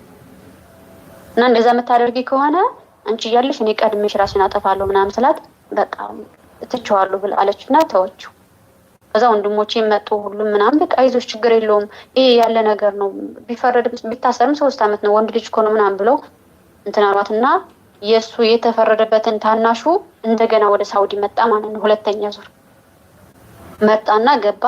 ከዛ እኔ ተከትዬ መጣሁ። እዛ እያለሁ ግን አባቴ መጥቶ ከዛ የነበረበት ሴትዮዋን ደግሞ የባሰ መተተኛ ነበረች እና ለከበደፍተራ ስራዋለች። እግሩን ሽባ ሆኖ መጣ ማለት ነው። ይገርም ነው። በተጨራሽ መጥቶ የገባው እዛ ያስፈረደበትን ሸምግሎ እንትን እንዳይፈረድበት ነው ብር የተሰጠው። እንዲፈረድበት የፈረደበት ልጁ ማረፊያ ሆነ ማለት ነው። ተቀበለው። እሱ ወደ ጸበል ሂድ ብሎ ወደ ጸበል ላከው። ከዛ እኔ ስለተቀየምኩኝ አባቴን አላናገረውም፣ ዝም ብያለሁ። በቃ ሂጂም ዝም ነው የምለው፣ አልናገረውም። እና ከዛ እኔ ታግባ ተባልኩኝ። እኔ ታግባ ምናምን ሲባል ከዛ አባቷን ስለምትወዱ አባቷን የሆነ ነገር ሲላት እሺ ትላለች ተብሎ አባቴን ተነገረውና አባቴ ለምንድን ነው ማታገቢው አላገባም የምትይው ምናምን አለ። ከዛ እኔ ምን አልኩት? አንተ 5 ልጅ ወልደ ጥለህን አይደል ሄድከው? እናቴ አይደል ያሳደገችው? ያ እድል ፈንታ በእኔ ጋር ቢደርስ ምን ዋስትና አለኝ? እንደማይደርስ ዋስትናዬ ምንድን ነው አልኩት። እናቴ ያለቀሰችውን እንባ ያንተ አብራክ ክፋይ ስለሆንኩኝ እኔ ጋር ቢደርስስ ምን ዋስትና አለኝ አልኩትና አንገቱ ደፍቶ ዝም አለ። ምንም አልመለሰልኝም። ትክክል ነሽ እኮ መጣሁ ወደ ሳውዲ። አንቺ ምክንያቱም እናቴ በጣም ማልቀሳለች። ባለሽበት እድሜ ይሄ ጥያቄ ተገቢ ጥያቄ ነው። በዛ ላይ ደግሞ አንቺን አግቢ ብለው እሳቸው የመናገር መብት ራሱ ምናልባት የአባትነት መብት ሊሆን ይችላል እንጂ ከማሳደግ አንጻር ግን ያን ማስገደድ አይችሉም። እሺ እኔም እንደዛ ነበር ያልኩት። አንተ አሁን እናቴ 5 ልጅ ይዛ አይደለ እሷን ትተህ ሌላ ሴቶችን የምትዞረው እኔስ ወልጄ ጥሎኝ እንደማይሄድ ምንድነው ዋስትና? በዛ ላይ ህፃን ነኝ። በዛን ጊዜ 13 ዓመት ነኝ። በአሁን ሰዓት ተደረይ ምን ለማድረግ ነው አልኩትና ወንድሜ በቃ ለእናቴም ለአባቴም እሷ ሰላም የኔ ልጅ ናት እንጂ እናንተ ልጅ አይደለችም አለ። ከለከላቸው ማለት በቃ እኔ ጋር ነው የምትሆነው፣ የእናንተ ልጅ አይደለችም። ሽማግሌ የሚመጡ ወደ እኔ ይምጡ አለ። ተላኩ ወደሱ ማስተማር ስለምፈልግ አልደራትም አላቸውና ከዛ ምን ተባለ? ወደ ሼክ ይልካል ተባለ ልጁ ማለት ነው። በእኛ ጋር ደግሞ ይሄ ሼኾቹ አለ አይደለ የሙስሊሞቹ የሚሉት ምን ያደርጋል? እነሱን ይላካሉ። እነሱ ሽምግልና ይላኩ። እናቴ ደግሞ አልሰጥም ብትል ያው ይረግሙኛል ማለት ነው። እረገማለሁ እንዴ? ኧረ የሚገርም ነው። እሺ ከዛ እንደዛ ስባል እሺ እንደዛ ከሆነ የወንድሞቼንም መጥፎ ውስጥ እንዲገቡ አልፈልግም። እኔ ምን እንትን አለኝ ለምን አልሄድም ምናምን ብዬ ሳላስበው ሰው ብዬ ድግ ብዬ መጣሁ ወደ ሳውዲ። ከዛ እኛ የበዛን ጊዜ 14 ዓመቴ ነው። ወደ 15 እየሄድኩኝ ነው የመጣሁትና መጣሁኝ። ባህር ስገባ በቃ መድኃኔዓለም ብዬ ነው የገባሁት። በቃ ህፃን ነኝ፣ በጣም ቀጫጫ ነኝ ምናምንና መድኃኔዓለም አባቴ ጀምሬ እስከምፈጽም ድረስ ተከተለኝ ብዬው ነው ከቤት የሚወጣሁት። ከዛ ለአባቴ እንደ አባት ብር ስጠኝ ብዬው አይሆንም ምናምን ሲለኝ እሺ ችግር የለውም ብዬ ተቀይሜ መጣሁ። ዝም ብዬ ጣፍቼ ስለመጣሁ ወንድሜ ይዘህ አለ። ከዛ የሚያስፈልገኝን ነገር ወንድሜ ያደረገልኝና ገባው። ባህር ላይ ያለው ግን አሁን ስረዳው ባህር ላይ ሊያስቀረኝ ፍላጎት እንደነበረው መንፈሱ የተረዳሁት ባህር ላይ ያለው መምህርዬ የዶንኩ ሽፈሮች አለው አይደለ? እነሱን ሁሉም ሰው እየወረደ እኔ ይከለክሉኝ ነበር። ሁሉም ይወርዳል፣ እኔ ይመልሱኛል። ሲሄድ ይመልሱኛል። ከዛ ምን አሉኝ? መጥተው የሚያውቁ እንዲመልሱሽ ስለፈለጉሽ ነውና ዝም ብለሽ ፈጣሪ አምነሽ ግቢ ወደ ባህሩ አለ። እሺ ምክንያቱም ይዘውኝ ከተመለሱ የት እንደሚወስዱኝ አላውቅም። ያው እቀራለሁ ማለት ነው። እዛ ገና ጅጅጋ እያለንም የሆነ ልጅ እንደዚህ ሊያስቀረኝ በመከራ ነው ያለፍኩትና አልቅሼ መድኃኔዓለምን ተማጽኜ ነው ያለፍኩት አስቀራታለሁ ብሎ ማለት ነው። ለምን ጅጅጋ ነው ማንም አላውቅም። እዛ ከቀረ በቃ ወድጃታለሁ አስቀራታለሁ አለ። እሺ ከዛ በመከራ አለፍኩኝ ምናምንና መድኃኔዓለም አባቴ በቃ መድኃኔዓለምን ነው ምናምን መድኃኔዓለም አባቴ ከዚህ ካወጣኸኝ እዚህ ከምቀር መልሰኝ በቃ ወደ ቤቴ ልመለስ ምናምን ብዬ ያለቀስኩኝና በዛን ሰዓት ያለቀስኩት እንባ መድኃኔዓለምን ዝም ብዬ መድኃኔዓለም ብዬ ገና ስጠራ እንባዬ ነው የሚመጣውና ካልቀስኩኝ ደግሞ ይሆናል የፈለኩትን ነገር ይሆንልኛልና ወጣሁኝ። ባህር ላይም ገባሁ። ዝም ብዬ ተወርውሬ ባህር ላይ ገባሁኝና ባህር ላይ ተወርውሬ ስገባ ወደ ጀልባው ወደ ታች ገባሁኝ እና የሆነ ልጅ ነበረ አይቶኝ እየሮጠ መጥቶ ሳበኝ። ምክንያቱም ሚዛን ስለሌለኝ አንሳፎ ወሰደኝ ወደ ውስጥ ማለት ነው። ከዛ መጣና ልጁ አነሳኝና እንትን አልኩት። መድኃኔዓለምን ነው የመድኃኔዓለምን ስዕል ነው በፊቱ የሳልኩት፣ በልጁ ፊት ሳልኩት። በቃ ልጁ ሳይሆን ረዳኝ ያልኩት መድኃኔዓለም አወጣኝ ብያመንኩ በዛን ጊዜ ማለት ነው። ከዛ ገባሁኝ። እግዚአብሔር ይመስገን ውስጥ እስከምገባ ድረስ ምንም አልነበረም እና ገብቼ ግን እታመማለሁ። መምህርዬ እኔ ቃላት የለኝም። ሁሌም ነው የምታመመው። ወር እሰራለሁ፣ የሰራሁትን ሕክምና ነው አደርሰው። ወር እሰራለሁ፣ ሕክምና እንደመጣው ለእናቴ ቤት አሰራው እንጂ ከዛ ያለፈ ምንም አላደረኩም። ይገርም ነው። ስንት ዓመት ሰርተሽ? በጣም ተሰቅ 5 ዓመት በዛን ጊዜ ማለት ነው። 5 ዓመት ሰርቻለሁ። ምንድነው የምትታመሚው? ምንም ጠብ የሚል ነገር የለም። ህመሙ ምንድነው? አይታወቅም። ሂጄ የለው አሁን ህክምና ሄድና ይሄ ነው ህመምሽ አይሉኝም። ዝም ብሎ ኪኒን ይሰጡኛል፣ መስታገሻ ወይም እንደዚህ ወይም ጉንፋን ነው ይሉና የሆነ መርፌ ይሰጡኛል ምናምን በቃ አለቀ። ከዚህ ያለፈ ምንም የለም። ህመም የለኝም። በህክምና ተመርምሬ የምገኝ ህመም የለኝም። ዝም ብሎ ነው ወይ እንደ ጉንፋን ነገር ይመጣና ግን በጣም ሰውነቴ በጣም ይበላኛል። ወደ ታች እየሰመጥኩ ነው እየሄድኩኝ ያለሁት። በጣም ፊቴ እየተቀያየረ ነው ምናምን በቃ ያለ እድሜ ፊቴ እያረጀ ሰውነቴም እንደዚህ ቀጫጫ እየሆንኩኝ ምናምን በጣም ተሰቃየሁ። በጣም ከምነግርህ በላይ መምህርዬ በስደት በጣም ተሰቃየሁና አገር ግቢ ያሉኝ አልገባም አልኩኝ። እንዲሁ ዝም ብዬ አልገባም። ያመጣኝ ከባህር ያወጣኝ አምላክ አሁንም እኔ ጋር ነው ያለው። አልኳቸውና ዝም አልኩኝ። ከዛ የሆነ ልጅ ተዋውቄ አግብቼ እዚህ ሀገር ኖርማል ስራ በወር 5000 የምሰራበትን ስራ አገኘሁ። 5000 በዚህ ሀገር እንዴት ወደ ሀገር ሲሄድ ቆይ ሳጠርሽብኝ ተዋውቄ አግብቼ አልሽኝ እኮ ነገሩን በሁለት ቃላት ፈጀሽው። ተዋወቅኩኝና የሆነ ልጅ ከዛ ግን ልጁን እሱ ጋር ከመደዋወሌ በፊት ሌላ ልጅ እደዋወል ነበርና የሆነች ልጅ ቡና ጠጡና ፊሲኖን እንደዘቅዝቁትና እድላችሁን ሊላችሁ ትለን ነበር እና ህፃን ዝም አናውቅምና ከዛ እኔን ምን ትለኛለች እዚህ ሳውዲ እሺ ሀበሻ ናት የኛ ሰው ናት እሺ ከዛ አይ ውሸት ነው አላምንበትም እኔ በጣም ነው የምከራከረው ውሸት ነው ምናምን እላቸዋለሁና ከዛ ምን ትለኛለች የሆነ እንደዚህ ያለ ልጅ የሰውነቱን ቅርጹን ምናምን ነገረችኝና ምን አይነት እንደሆነ በጣም ሀብታም ነው በጣም ይወድሻል ግን ይንቅሻል አለች። እንዴ የሚወደኝ ከሆነ ለምን ይንቀኛል አልኳት። በቃ እንደዛ ያየሁት እኔ ምናምን አታውቂም አልኳት። ዝም ብለሽ ነው እንጂ አታውቂም ምናምን አልኳት። እሺ አታውቂም ብለሽ አድርጊውና ነገ እያለቀሽ ትመለሻለሽ አለች። እንዴ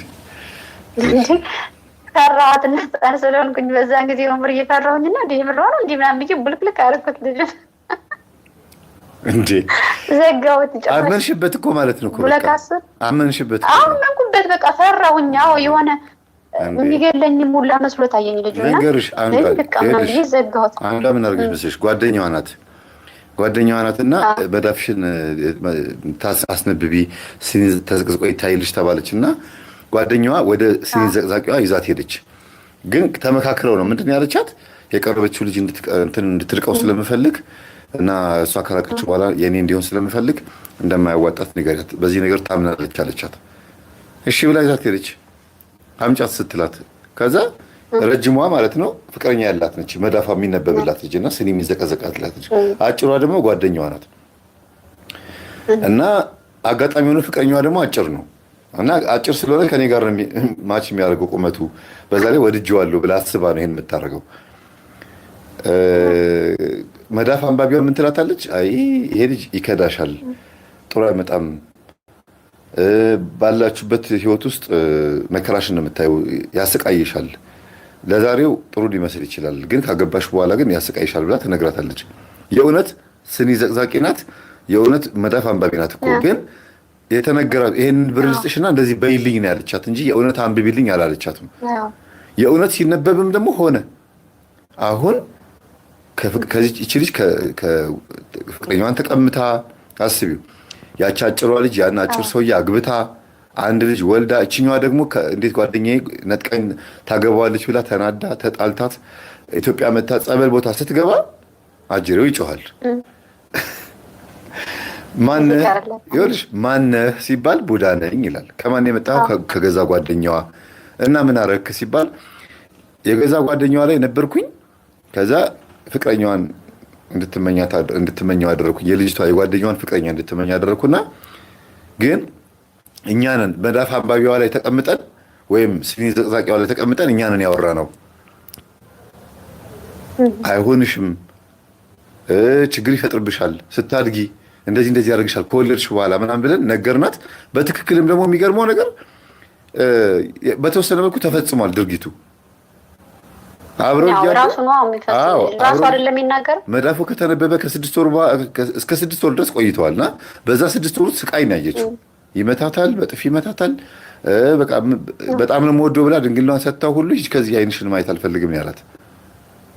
ይሄ ሁሉ ተፈጽሞ ከዛ ሌላ ሴት ጋር ያቺኛዋ ሴት ጋር ሄዶ ወልዶ ነው እና እኔ ቡዳ ነኝ ሲኒ ዘቅዛቂዋ ላይ አድሬ ሄጄ አርፌ ማድረግ የምፈልገውን ነገር ተናገርኩኝና አደረግኩት አለ። እንድትለያይ ለምን ሲባል አግብቻታለሁ፣ ሚስቴ ናት። ወይ አዎ በቃ እንደዛ ከሆነ ለእኔም እንደዛ ነው። ወንድ በጣም ነው የምጠላው፣ አልፈልግም። ማግባት ራሱ ፍላጎት አልነበረኝም። የሆነ ይቀፈኛል ገና ሳስበው ራሱ ወንድ የሚባለውን ነገር ሳስበው በጣም ነው የምቀፈው። ግን ደግሞ ወንዶች አገር እያለው ሕፃን ሆኜ ራሱ በጣም የእውነት አፍቅረውኝ የእውነት ፊት ለፊት የመተውባቸውን እየዘረገፉ የለሙንኛሉ። ለዝሙት ሳይሆን በቃ እናግባሽ፣ ሽምግልና እንላክና እናግባሽ ነው። እኔ አልፈልግም ነው የምለው። ሴቶች ደግሞ በዛ ጥፍ ይጠሉኛል። የምትወደኝ ሴት የለች።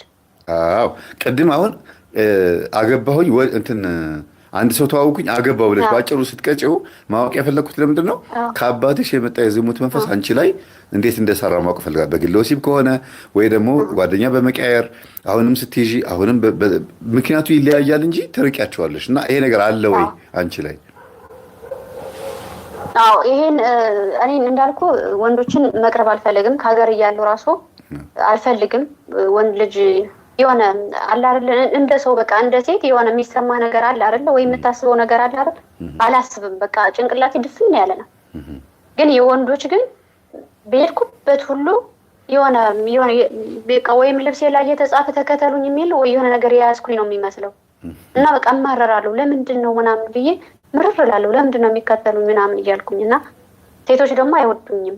ለምንድን ነው ወንዶች ሁሉ የሚወዱሽ ይሉኛል። እኔ ልጅ ወደዱኝ እኮ አይደለም እንዲሁ ዝም ብሎ ለጊዜው ስለፈለጉኝ ነው እንጂ ወደውኝ እንዳይመስላችሁ እላለሁ። ሕፃን እያለሁ ጀምሬ እዚህ ገብቼም እንደዛ ብዙ ወንዶች ጋር ተዋውቃለሁ። ብልግና ወሬ የሚያወራኝ አልወድም። የራሴ ዝም ብሎ ለወደፊት ባሌ ብዬ እንኳን ብይዝ እምለው ለጓደኞቼ እንደዚህ እናወራ የለ ብልግና የማያወራ እንደዚህ ለክብሩ ክብር የሰውን ክብር የሚያቅ ክብር ያለው ወይም እንደዚህ ዝም ብሎ በተለይ እዚህ ሀገር ያለው በጣም ነው የሚያስጠላውና መምህርዬ በስልክ ብዙ ነገር የሚደረጋልና ከዛ ነገር ንጹህ የሆነ ሰው ነው እንጂ እንዲሁ ዝም ብዬ አልፈልግም ነው እንብላቸውና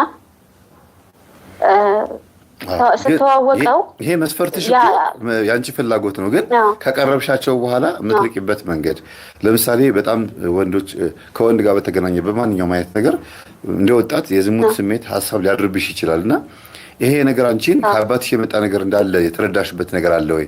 አባትሽ ልክ እንደዛ ዘማዊ ነው ካልሽ ያ ነገር አሁን ከዛ ወንድሞቼ ጋር እንዳለ ወንድሞቼ በአባቴን የወጡት ሁሉም በአባቴን የወጡት እኔ ለምን እንደሆነ ባይገባኝም እግዚአብሔር ስለሚጠብቀኝ ነው ብዬ አስባለሁ። እና በፍጹም እኔ የመጀመሪያ ይሄ ያልኩ አግባውት ያልኩ ነው። ከዛ በፊትም የወንድ ጓደኛ የለኝም። አሁንም እሱ ጋር ነው ያለሁት። በቃ የመጀመሪያ እሱ ነው። ምን እንትን የለኝም። እዛም እዚህም አላልኩም። ከዚህም ወጥቻለሁ። ግን እዛ የወጣሁበት የሆነ ነገር ይኖራል ብዬ አስባለሁ። ወይም ወንድሞቼ ህፃኖች እያሉ የተደረገባቸውን ነገር እኔ ላይ አልተደረገም። ለምሳሌ እናቴ እንዳለችኝ ጠይቂያታለሁ እዚህ መጥቼና ሁሉም አንድ ናቸው። ለምንድን ነው እኔ የተለየሁት አልኳት። እኔ የሆነ እንደዚህ ቅዥቅዥ አልልም እንደነሱ በዝሙት ቅዥቅዥ አልልም። በቃ ይሁን እንደውም አልወድምም። ግን እንደሚመስለን ከኔ ተነስቶ በባለቤት ያድሮ ይፈተነኛል ብዬ አስባለሁ። እሱ ወደ ሌላ እንዲሄድ ምናምን አለ አይደለ? ተጽዕኖ ይፈጥራል። እንደዛ እንዳለ ግን እንደዚህ አይነት ምክንያት አሁን እንደዚህ ስትይ የበለጠ መንፈሱ ጉልበት እንዳያገኝ ከኔ ሊሄድ ይችላል ብለሽ አስበሽ ባለቤትሽ ላይ ያለው መንፈስ በራሱ ወይም ደግሞ በራሱ ፈቃድ ያጠፋውን ጥፋት ከበር ልታረጊለትም ጥረት ማድረግ የለብሽም። መጸለይ አለብሽ። ከአንቺ ደግሞ ከራሱም አለው ከመጀመሪያም አለው ከራሱ እኔ ከኔ በፊት እንደውም የሱ ይብሳል ብዬ አስባለሁ። ምክንያቱም ብዙ ሴቶች ጋር ሄዶ ነው እኔ ጋር አሁን ራሱ እንኳን ብዙ የማውቀው አለኝ። አሁን እያወቁ ግን ምን እላለሁ በቃ እግዚአብሔር ለኔ ካለው የኔ ነው፣ የኔ ካላለው ደግሞ እግዚአብሔር አንድ ቀን ከልብ ይነቅለዋል። እኔ ስለምወደው ለምን እንዲህ አደረክ ምናምን ብዬ አልጨቃጨቅም፣ ዝም እላለሁኝ። እና አሁን ግን ከገባኝ በኋላ የሚያደርገው ምንድነው ከኔ ተነስቶ ሄዶ ይሆናል ብዬ አላሰብኩም። አንድ ከመጀመሪያም የራሱ አለበት። ምክንያቱም እንደዚህ መንፈስ አለባቸው ከሚባሉ ዘሮች ንክክ ነበረው ምናምንና ከዛ የተነሳ አለ። በቃ ማንኛውም ሴት በፎቶ አይታው ትመኘዋለች። በቃ የሆነ እሱ ጋር ያለውን ሆን ብሎ ይስባቸዋል ሴቶችን። አሁን ሚስት አለን ምናምን ብሎ ችግር የለውም ሚስት ሳታቅ መተን እንመለስ የሚሉት አለ። በጣም የሚገርመኝ ነገር ማለት ይነግርሻል እንደዚህ እኔ አገኘዋለሁ ስልኩ ላይ። ለአንቺ ግን አይነግርሽም? አይነግረኝም። ለኔ አይነግረኝም። በጣም ይጠነቀቃል። እኔ እንዳላቅ ስልኩ ይጠነቀቃል። እኔ የሆነ ነገር እንዳላገኝበት በጣም እንትን ያደርጋል። በተግባርስ ብሎ ስለሚያስብ በተግባርስ እንዴት በተግባር ይሄን ነገር ማድረጉ በምን ታውቂያለሽ ነው ይነበባል? በፎቶ ይልኩልኛል ሴቶች ራሳቸው። ማን ጋር? አንቺ ጋር ነው እሱ ጋር? ወደ እኔ ይልኩታል እንጂ ስልኬን ፈልገው ይመጡና ይደውሉልኛል እኮ ደውለው እንዲህ ይሉኛል። እንዴ ምን ይላሉ? ከዛ እኔም እምላቸው መመለሳቸው እሱ እኔ ጋ የመሆን ምርጫው ካልሆንኩኝ እኔ አስሬ አልያዝኩትም ወይም ቢሆነ ነገር አስሬ አይደለም። ሲጀመር እሱ ወንድ ልጅ ነው። እናንተ እንኳን ሴቶች ሆናችሁ እያወቃችሁ የምትመጡት እናንተ ናችሁ።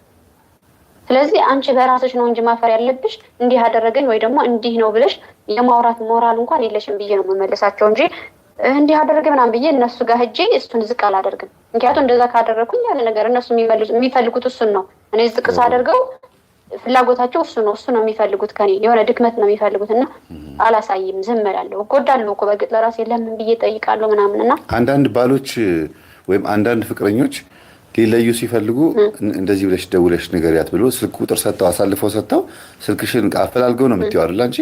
ሰጪውም ራሱ ሊሆን ይችላል። እኔ አሁን ባንቺና በባልሽ መካከል እየገባው ሳይሆን እንደዚህ አይነት አጋጣሚዎችም አሉና ምናልባት ባልሽን ተወጂዋለሽ፣ አብራችሁን ያላችሁት ጥሩ የፍቅር ጊዜ እንዲኖራችሁ ፈልጋለሁ።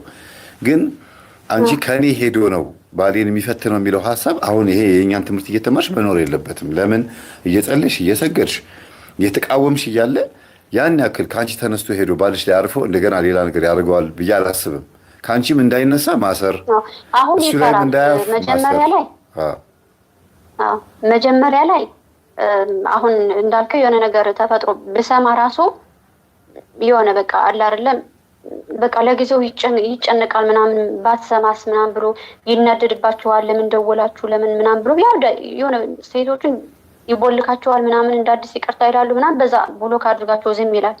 አሁን እኔ ከነቃሁኝ በኋላ የተረዳሁት የሆነ ነገር ስህተት ለመስራት ሳስብ ራሱ ነው እንደዛ ያለኝና ሳስበው የሆነ ነገር ልሰራ ሳስብ ነጠላ ለብሰሽ ትመጭና እፈራለሁ ይለኛል። የሆነ ፊት ለፊቴ የቤተክርስቲያን አለባበስ ለብሰሽ ስለምትመጪ እፈራለሁ። በቃ አንቺ መንፈሳዊ ከሆንሽ በኋላ እኔ ብዙ ነገር ትቻለሁ አለኝ በራሱ አንደበት። በቃ የሆነ ፈጣሪ መጥቶ የሆነ ነገር የሚለኝ እንቅ የሚያደርገኝ ምናምን መስሎ ስለሚሰማኝ በጣም እፈራለሁ ብሎኛል። በራሱ ጠይቄው አይደለም ራሱ ነው እንደዛ እፈራለሁ እና ባለሽበት ቀጥይ አለኝ። አንድ ቀን እንደዛ ያለኝም አውቄ የሆነ ለመፈተን አሁን እንትን ብዬ መንፈሳዊ አሁን ያለሁበትን ነገር ነው የሚወደው ወይስ የመጀመሪያ የነበርኩበትን ነገር ብዬ በቃ እሱ ጋር ሲሄድ ዝም እላለሁ ወይም ተደብቄ አባታችን ወይ ብዬ ጸሎት ላደርግ እችላለሁ ምናምን። ግን አንዳንድ ነገር የሆነ አለማዊ አውቄ ልብስ የሆነ በልብስ የሆነ አለ አይደል ወጣ ያለ ልብሶችን ምናምን ገዛውኝና ያምራሉ ምናምን አልኩት። እንዴ ምን ልታደርጊ ነው ምናምን አለኝ። ለለብሰው ነው እኮ አንቺ ይሄን ልትለብሺ ያው ለምን አለኝ። በቃ ይሄን ምናልባት ትወደዋለህ ብዬ ስላሰብኩ ነው አይደለም ማለት ቁጭ አድርጎ በስነ ስርዓት እኔ የምፈልገው መንፈሳዊ ህይወትሽን ነው እንጂ ይህ አለማዊ የምትሆኝ ከሆነ እኔ ብሳለሁ አለኝ። እኔ ከነበረኝ ጸባይ የባሰ ወርዳለሁ። አሁን ባለሽበት ግን ያስፈራኛል። በቃ የሆነ ቅዱስ ገብርኤልን በጣም ነው የምወደውና የሆነ ነገር ብዬ ራሱ ወይ የሆነ ነገር ሰርተሃል እንዴ በህልሜ ያለውና ግን እንኳን ያለው መመርዬ ከመጀመሪያ አለማዊ ያለው ራሱ ሴት ጋር ከሆነ እኔ እንኳን ያለው በህልሜ አየዋለሁ በስነ ስርዓት። ሴቶች ይታወቃቸዋል ይባላል። ማን ጋር እንዳደረ አያለሁኝ ይታወቃቸዋል ብዙ ጊዜ ይባላል። አዎ ደውዬ ወዲያው ስደውል ሴት ጋር ነው ያለው። ያው የሱ መንፈስ ከዛ ይደነግጥና ስለምታቃጠር ነው ይደነግጥና አይነ ጥላው መታ ታቃጠራለች። አንቺ ጋር እንደዚህ እያደረገ ነው ብላ በጭንቅላትሽ ውስጥ ታመለክትሻለች። በጣም የሚገርም መምህርዬ እስካሁን ለምን ብዬ የማስበው ነገር የሆነች ልጅ እዚህ ያለ ታስሮ ነበረ። የሆነ ህገወጥ ስራ እየሰራ ለአንድ አመት ከምናምን ተፈርዶበት ታስሮ ነበርና ውጭ እያለ ያውቃታል ልጅቱና ከዛ እኔ ቁጭ ብዬ ዝም ብዬ እንደ ሰው ማለት ነው ሰው እንደሚያወራኝ አሁን እኮ እሷን እየደወለላት ነው እያወራት ነው እሷ ጋር እየተደዋወለ ነው ያለው ምናምን ካላመንሽኝ አለኝ። አዲስ ፌስቡክ ከፍተሽ ልጅቱን ፍሬንድ ጠይቀሽ አውሪያትና ትነግርሻለች አለኝ። እንዲሁ ዝም ብሎ ድምጽ ማለት ነው ጆሮዬ ላይ መጣና አደነቆረኝ። ከዛ ያ አሁን እንደዛ እንዳስብ ያሰብኩት አሁን ያንተ ትምህርት እየተከታተልኩ ነው ምናምን በዛን ጊዜ ግን እስኪ የሆነት አይነት ላይ ይሄን ያህል ያሸኮሽኳል ማለት ነው ምናምን ብዬ እንዳለኝ ገባሁኝ። ፌስቡክ ገባሁ፣ አዲስ ከፈትኩኝ፣ አዲስ አካውንት ከፍቼ ምናምን ጻፍኩላት ምናምንና ከዛ እያወራችሁ ነው። ራሷ መጣች፣ ራሷ ጻፈች። አውቄ የሆነ ፎቶ ሼር አደረኩኝ፣ ጻፈችና በጣም ይገርመኛል እስካሁንና ከዛ እሱ ጋር ያወራችውን ደቂቃ የተደዋወሉበትን ቀርጻ አለከችልኝ። እንደዚህ ስክሪንሾት አድርጋ ይኸው እያወራሁት ነው ብላ ላከችልኝ። እንዴ በጣም ይገርማል። ደግሞ እኮ ጠይቂም ተበሽ አዲስ ፌስቡክ አካውንት ከፍተሽም ጭራሽ ስታወሪያት ልጅቷ መላኳ በራሱ ይገርማል። ፈቃደኛ ሆነ መላኳና መላኳ ራሱ ገርምኛ። ይሄ የሚያሳየው እኮ ያንቺ ይሁን የሱ ብቻ አይዞን ነው። በተለይ የሱ አይነት ጥላ ለምትሆነው ከአንቺ እንዲለይ ስለምትፈልግ ኢንፎርሜሽን ቶሎ እንዲደርስሽ ታደርጋለች። አንዷ አልጋ ላይ ቁጭ ብላ አልጋ ላይ ተኝታ ባሏ ተኝቶ እያንኳረፈ ስልኩን በድጋ አልጋ ትጎረጉራለች እና የሚውልበትን ምናምን ሁሉ ነገር በቃ ታያለች፣ ትናድላለች። በቃ ስልኩን ጠልፋ የሚያወራውን ትሰማለች። ግን እንደ አትፈታው ነገር አዲስ ሙሽራ ናት፣ ገና አራስ ናት ምናምን በቃ ብዙ ነገር አለ። ከተጋቡ 2 ዓመት 3 ዓመት ከሆናቸው እኮ አዲስ ሙሽራ ነች እና ወረቱ ሁሉ ገና አላለቀም።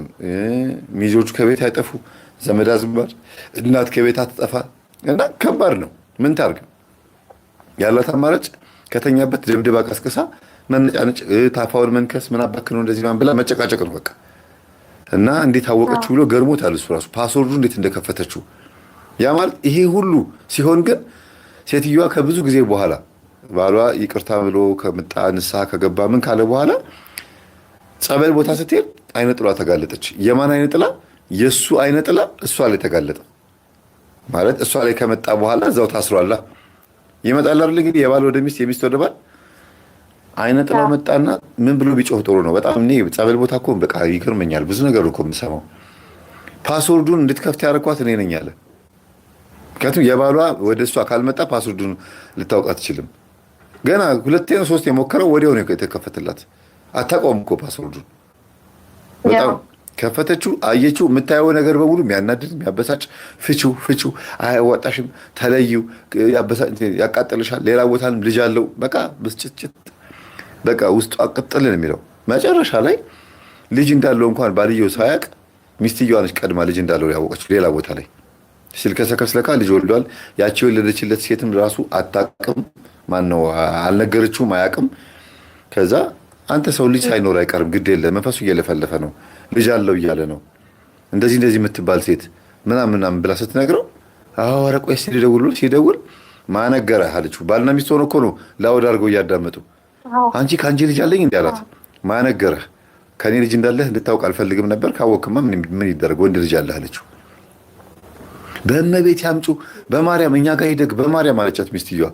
ማንሽ አንቺ ስታ ጊዜ እኔ ሚስቱ ነኝ፣ ጭራሽ ከሚስት ጋር ነው የምትደውልኝ አለችው።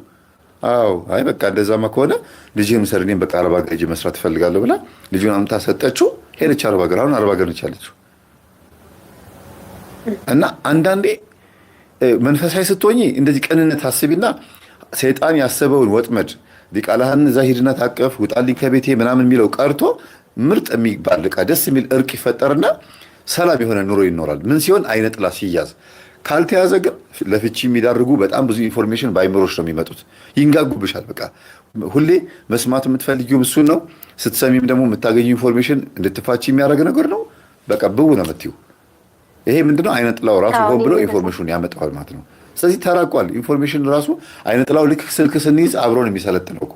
ገጠር ውስጥ ያሉት እህትና ወንድሞቻቸው ራሱ ስልክ ይዘዋል። አብሮ መንፈሱ ይዘምናል። በየአመዱ በየአተላው ሲልከሰከስ የነበረው መንፈስ አምጥተን ቁጭ አድርገን አናታችን ላይ ከዛ ና አብረን እንዘምን ያልነው ያው ይዘምናል ማለት ነው። እና ይቅርታ ስላቋረጥኩሽ። ችግር የለም። እኔም እንደዛ ነው።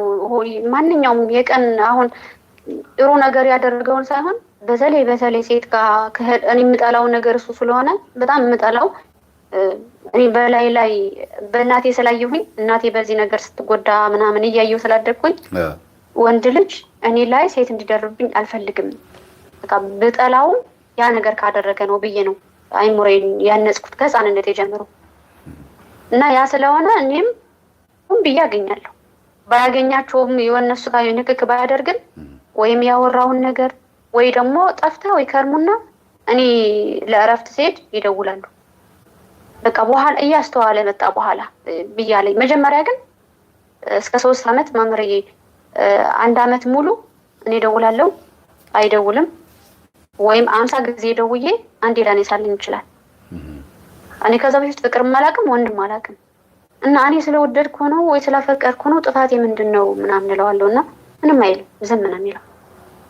ግን እንደዛ የእውነት ከልቤ ተከፍቼ በርከክ ብዬ መድኃኔዓለም አባቴ አትወደኝም፣ እኔ የሚሰማኝ ወይ ደግሞ እኔ የምወደው ያህል እሱ እንዲወደኝ ማድረግ እኮ ትችላለህ ካልኩኝ፣ ወይም ደግሞ የሆነ ምልክት ስጠው ካልኩኝ የሆነ ፈተና ይደርስበታል። ወይ ፖሊስ ይዞት ምናምን ያመልጣል፣ ወይ ተመቶ ያመልጣል። ብዙ ነገር የሆነ ፈተና ይገጥመዋል። በጣም የሚገርመኝ ነገር እና እኔ ምን አልኩት አንድ ቀን 2 ዓመት እንደዛ ታግሼ 3ኛ ዓመት ላይ እኔ አልቅሼ መድኃኔዓለምን ከጠራሁት ሁሌ ትፈተናለህ፣ ስለዚህ ተዋልኩት። ከፊት ለፊት ማለት ያለኝ አማራጭ እሱ ነው። ምክንያቱም እኔ ማልቀሴን አልተውም። ምክንያቱም በቃ ስለሚከፋኝ ጓደኛ የለኝም፣ የማማክረው ጓደኛ የሴት ጓደኛ የለኝም ነው የለኝም። ጭንቀቴን የሚካፈልልኝ የለም፣ ማንም የለም፣ ብቻዬን ነኝ። በእናትሽ ነው የወጣሽው? ጓደኛዬ ማለት ነው ያደረኩት። ወለተ ትንሳኤ በእናትሽ የወጣሽበት ባህሪ አለ? አዎ አለ። እናቴም ንግግር አታውቅም፣ አልቃሻ። አይ እናቴ ብቻዋን ያሳደገችን ብቸኛ ናት ስትይኝ የሆነ የወረስሽው ነገር እንዳለ ነው የምረዳው ከሳቸው። አዎ ምክንያቱም እናቴ ሰው ቢያስከፋት ቤት ገብታ ታለቅሳለች፣ ምናምን ዝም ትላለች። ቂመኛ ናት፣ ግን መናገር አትፈልግም። ግን በጣም ትቀየማለች። አንድ ሰው ካስከፋት ልቧ ቁጥር ይላል። እኔም እንደዛ ነኝ።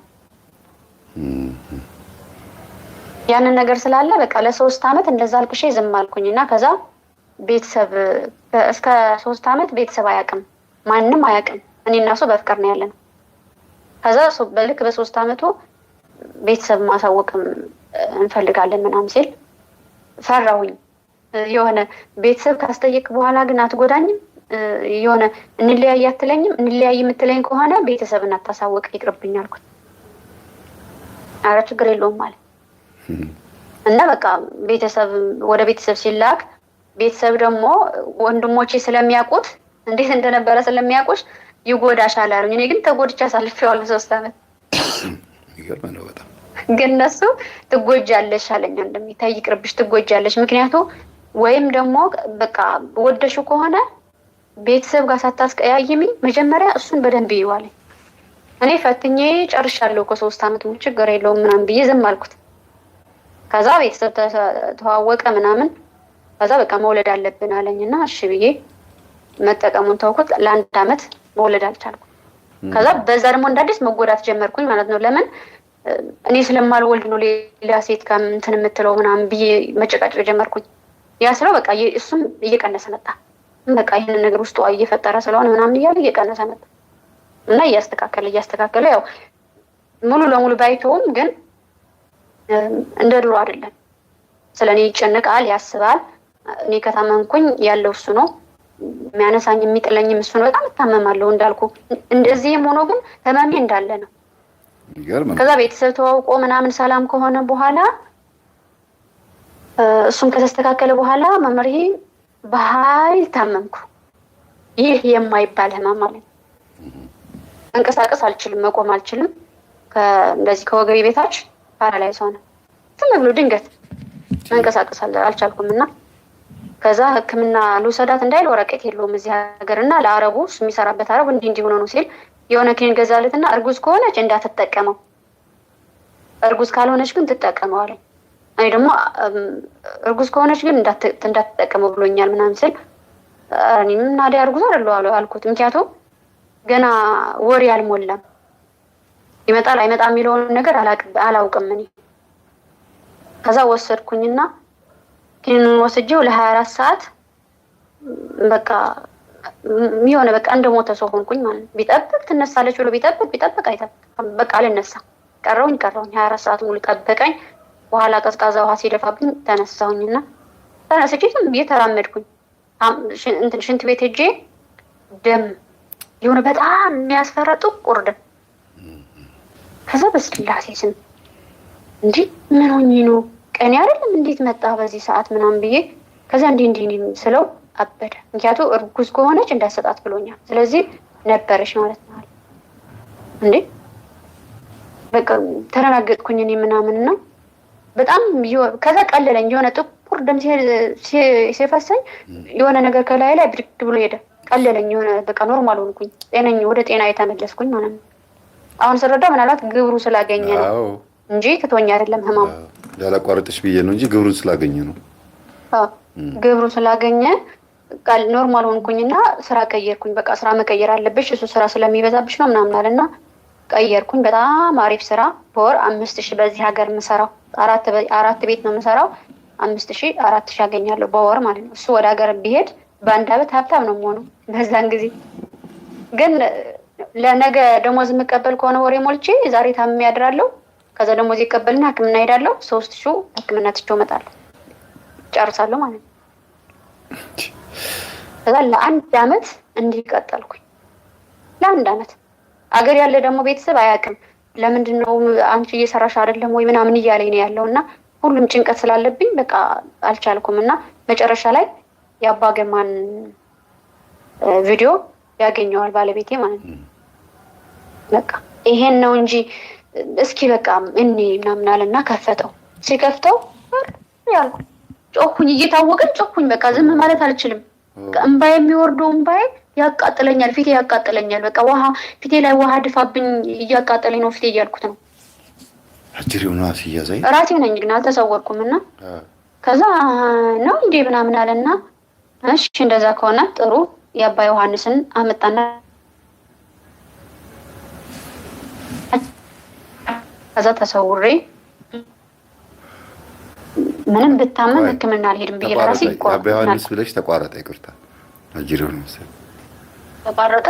መጣሁ የአባ ዮሐንስ ደግሞ አልሽና ተቋረጠ። እሺ የአባ ዮሐንስ ስላሴ ስም እግዚአብሔር ይስጥልኝ። ያያችሁ ነው ሁለት ጊዜ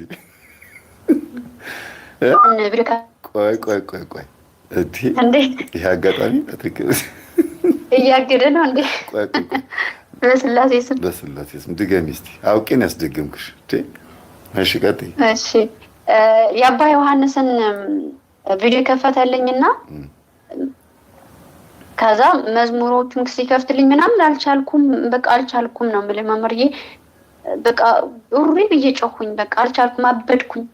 ከዛ በኋላ እንዲህ ከሆነ ለምን ሁሌ ያልሰማው ምናምን ብዬ መስማት ጀመርኩኝና ከዛ እንትን አገኘሁኝ። ይሄ ጸበል አለ እዛ ወንቅሸት ቅዱስ ገብርኤል ምናምን የሚባል ጸበል አለ ምናምን ስለ አባቴ ሄድ አልኩት። አንተ ከሄድክ እኔ ይሻለኛል ህመሜ፣ እኔ ተሰቃይቻለሁ በዚህ በሰው ሀገር እና ሄድ አልኩትና አባቴ ሲሄድ ለራሱ ጮሃል። አያውቅም፣ ምን እንደተናገረም አያውቅም። ሰው አልነበረም እሱ ጋር፣ ዝም ብሎ ደንግጦ ነው የሄደው። ከዛ ለ7 ቀን ተጠምቆ ተመለሰ። ይገርም ነው በጣም። ግን እንደዚህ ለመጀመሪያ ጊዜ ስጮህ ታውቆኛል። ከዛ በኋላ ግን ራሴን አላውቅም ነበር ያለኝና ከዛ ህመሙ ባሰ ማለት ነው። ተነካክቶ የለም ወይ ካልነቀሁበት አንድ አፍታ ካላስኩት ባሰ። ከዛ በኋላ ባሰብኝ መምህር ባሰብኝና አረገዝኩኝ። ከዛ በቃ ቅዱስ ገብርኤል አደራህን በቃ አንተ ጀምሬ እስከምፈጽም አንተ አርዳኝ ብቻ ግን ጤነኛ ልጅ በህልናዬ መምህርዬ እስካሁን እንቆቅልሽ የሚሆንብኝ ነገር ህልናዬ ውስጥ እርጉዝ ሁኜ የምወልደው ልጅ የምታየኝ በህልናዬ ውስጥ የምስለው የሆነ በስላሴ ስም እግዚአብሔር ገሰጸ እንደዚህ በህንድ ምናምን ይወለዱ አለ አይደል? በጣም አስፈሪ ፍጥረቶች ሰው ሆኖ እንደዛ ነው የምስለው በውስጤ የማየው እንደዛ ነውና ከዛ አባ ግርማን ቪዲዮ እያየው የሆነች ልጅ አቅፋ ልጁ ጋር አለ ምናምን ብለው ሲጠይቁት አባ ምን አለ? አይ ልጁማ አባታችን ወይ እያለች እየጸለየ ስለወለደችው ማለፍ አልቻልኩም ማለት በቃ እንደዛ ከሆነ ወደ ልጅ አይሄድም አልኩኝ። እኔ በዛን ጊዜ በቃ ቆረጥኩኝ ማለት ነው። አይሽ እያንዳንዱ ቪዲዮ ምን ያህል እንደሚያስተምራችሁ አጋንንትን የሚለፈልፍ ኢንተርቪው አታርጉ ምናምን ይሄንን የመሰለ ነገር ነው የምታገኙት። ምን ያህል ቪዲዮዎች ውስጥ የኢትዮጵያ ሕዝብ በነገራችን ላይ እንዳለ ምድረ ደብተራ ሰላማዊ ሰልፍ ወጥቶ ምንድነው እሱ ችግራችሁ ቢባሉ የእነዚህ ሰዎች ቪዲዮ አከሰረን ነው የሚሉት። ሌላ ምንም የለም። ጥንቆላውም አጋንንቱም ሁሉም ሰልፍ የሚወጡበት ሁኔታ ቢፈጠር አከሰረን ነው የሚሉት። ስለዚህ በቃ ይፋ እያወጣን እያጋለጥን እያጠብን እያሰጣን ያለነው ምን ነው? ተንኮሉን ስራውን ነው። ይኸው አንቺ ይሄንን ተማርሽ አወቅሽ፣ አይ ወደ ልጅ አያልፍም ማለት ነው ብለሽ ወደ ልጅ እንደማያልፍ እርግጠኛ ሆነሽ ነው በእምነትሽ የምትሄጂው። ገባሽ? ታምኛለሽ፣ ውስጥሽ ያምናል ማለት ነው። በቃ ደስ ይላል በጣም። አዎ በቃ ያደርገዋል፣ ፈጣሪ ያደርገዋል። በቃ እኔም ህመሙ እኔ ጋር ያለውን ቡስቅልቅል ያለ ህመም ወደ ልጄ አይሄድም ብዬ ምጥ በተያዝኩበት ጊዜ አባታችን ወይ እያልኩኝ እመቤታችን መጨረሻ ላይ ስደርስ ወለድኩኝ ማለት ነው። አልቆየሁም። አባታችን ወይ ጀምሬ ምጥ የሆነ ህመም አልነበረኝም፣ ጭንቀት አልነበረኝም። ግን 9 ወር ሙሉ ታምሜያለሁ። ካልጋ ልነሳም ነበረ። ብነሳ ራሱ በመከራ ነበረ ነው ወይስ እርጉዝ ነው? አይደለም፣ ከመውለድ እርጉዝ እያለሁ የወንድ ልጄ እርጉዝ እያለሁ ነው እንደዛ ስታመም የነበረው። 9 ወር ሙሉ መምህር ታምነኛለህ? ምግብ እንደዚህ ኖርማል እንጀራ በልቼ አላውቅም ብለህ ታምነኛለህ? ማንም ሰው አያምነኝም። ወተት ብቻ ነው 9 ወር ሙሉ ወተት ብቻ ነው የምጠጣው። ከወተት የዘለለ አንድም ነገር ተጠቅሜ አላውቅም። ግን እንዴት ሰው ሳይበላ እንዴት እንደዚህ ይኖራል ብዬ ራሱ ጥያቄ ሆኖብኝ። ልጁ እንዴት ሆነ ግን? ጤነኛ ነው? ጤነኛ ነው። በጣም ከሚገርምህ በቃ ምንም እንትን የለውም፣ ጤነኛ ነው። በቃ ወለድኩኝ። ምንም በምጥ ላይም ብዙ ጭንቅ አልነበረኝም። ተወለደ። ግን በቃ አባታችን ሆይ እያልኩኝ በቃ ወለድኩኝ፣ ኖርማል ወለድኩኝ ምናምን። በቃ እኔ ራሱ ውስጤ ስጋት ነበረኝ፣ እንዴት ልጅ ይሆናል ምግብ ሳልበላ ምናምን የሚለውን ነገር ስለነበረኝ እንደተወለደ ልጅን ነበር ማየት የፈለኩት። በቃ ምን አይነት ልጅ ነው ብዬ ፈርቼ ማለት ነው። ብኝ በቃ ኖርማል ጤነኛ ልጅ ነው ምናምን። ከዛ እንግዲህ አስበው መመርዬ፣ እኔ እርኩዝ ሆኜ ወልጄ ሌላ ከተማ ሄጄ ነበር የወለድኩት እና በወሬ ነበር የተመለስኩት ወደ ባለቤት የሚኖርበት እና ስመለስ እኔ ልጅ ይዤ ስመጣ እሱ ግን ሌላ ሴት ጋር ችት አድርጎ ከዛ ምን ትላለች ያቺ ልጅ እነግራታለሁ ወይ ድጋሚ እንገናኝ አሊያም ለሚስት እነግራታለሁ ብላ በጣም አስጨነቀች። ኧረ ድጋሚ እንገናኝ ጭራሽ እንዲያውም እንዳትመጣብኝ ወይ ድጋሚ እንድንገናኝ እፈልጋለሁ፣ ካልሆነ ግን ሚስት ደውዬ እነግራታለሁ አለች። እቺ ደግሞ የተለየች ናት እንዴ? ቆይ እኔ በሴቶች እንዲያውም የማውቀው አይደል ሰላምዬ፣ በሴቶች የማውቀው እኔ ድጋሚ ካስቸገርከኝ ለሚስት ለመጋት ዞር በል ካጠገቤ ብላ ነው ማስፈራራ ማድረግ የነበረባት። ኧረ ምን ጥማት ነው እቺ? ምን አይነት እዚህ ደግሞ ድጋሚ ወይም ድጋሚ መገናኘት አለብን አሊያም ደግሞ ሚስት ደውዬ እነግራታለሁ አለችው ማለት ነው። እርጉዝ እያለሁ ጀምራ ያስጨነቀችው እነግራታለሁ ያለች በቃ ትውለድና ችግር የለው ምናምን እያለ እየሸፈናት ነው ያለው። እንገናኛለን ግን ሳትወልድ እኔ መገናኘት አልፈልግም እያላት ነው። እና አምናለች። ከወለድኩኝ በኋላ ደግሞ አሁን ወልዳለች፣ ወይ እንገናኝ ወይ እነግራታለሁ ስትል በቃ እሷ ደውላ ከምትነግረው አለና አፈረጠው ራሱ። በቃ ሁሌም በተኛን ቁጥር ይጨነቃል ምናምንና እንዲህ ለምንድን ነው የሆነ አጠገቤ ታኝተን ሌሊት ላብጥ ያደርገውና ልቡ ሽፍን አድርጎ ይጥለዋል። ይነሳና ይጥለዋል። እንዴ ምን ሆነ ነው እንደዚህ የሆንከው ምናምን። ግን እኔ እዛ ሁኜ ግን አይቻለሁ መመረዬ። እኔ እርጉዝ ሁኜ በህልሜ ሌላ ሴት ጋር እንደሆነ ምናምን አይቻለሁ። ግን እኔ ቅዠት የሆነ ቀን ስለማስበው ነው፣ ቀን ስለምፈራ ነው ብዬ ነው ማምነው በዛን ጊዜ። ይሄ መግማት እና አንድ ቀን ሰክሮ ደወለና እኔ ተሳስቼ እንኳን ሴት ጋር ብሄድ አንቺን ግን በማንም አልቀይርሽም፣ ግን ተሳስቼ ልሄድ እችላለሁ አለ። ገና ሳልወልድ ማለት ነው። እያስጨነቀችው ስለሆነ ዳር ማለት ጀመረና ከዛ ተው አሁን አስከፍተኸኝ ካለቀስኩኝ በእርግዝና ጊዜ ትጎዳለህ አልኩት። እንዴ ግን ቆይ እስኪ ይቅርታ አድርጊልኝና እቺ ሴት እንደዚህ አስፈራርተው ወደ እሷ ሲሄድ ምኑን ነው የምታቅፈው? በድን እኮ ነው አይደል? አንድ ሰው ሳይፈልግ እኮ አንድን ሰው በድን ነው፣ በወንድ ነው በብዛት እንዲያው የተለመደ አስፈራርቶ ስሜቱን አራግፎ ዞር ሲል የተለመደው በወንድ ነው ቢባልም ግን ወንድም ቢሆን ሴትን አስፈራርቶ ቢያርግ ፍቅር አያገኝም። በድን ነው የሚያቅፈውና እንዴት ምኑ ደስ ይላታል? አንቺ ይገርማል። ይነካል እማማ ዝናሽ መግማማት ዳር ሲል እንደዛ ብሎ በጣም እንደዛ ሲል ዳር ሲል እንዴ ምናምን ብዬ ተው አታስከፋኝ፣ በአሁን ሰዓት ካስከፋኸኝ አሁን ካረቀስኩኝ እመብርሃን ቅርቤ ናት ለዚህ ትጎዳለህ አልኩ። ከዛ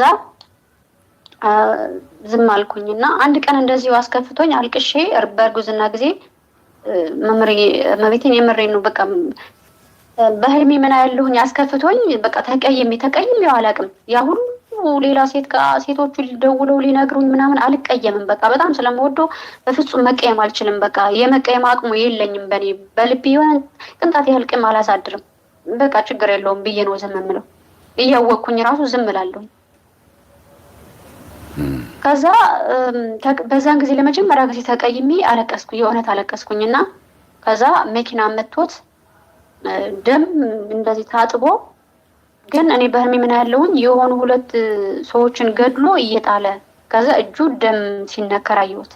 የሰው ደም ሲነከር አየሁትና ከዛ የሆነች ልጅ ምን አልኳት፣ እንዲህ በህልሜ እንዲህ ሆኖ አየሁኝ ምናምን ስላት ደምማ ደም ነው አለች። ዝም ብላ እንትን ፈታችሁ በቃ ፊት ለፊት በጥሩ ነገር ሳይሆን ዝም ብላ ሄደችበት። በቃ ደምማ ደም ነው በቃ የሆነ ፈተና ይመጣበታል አለች።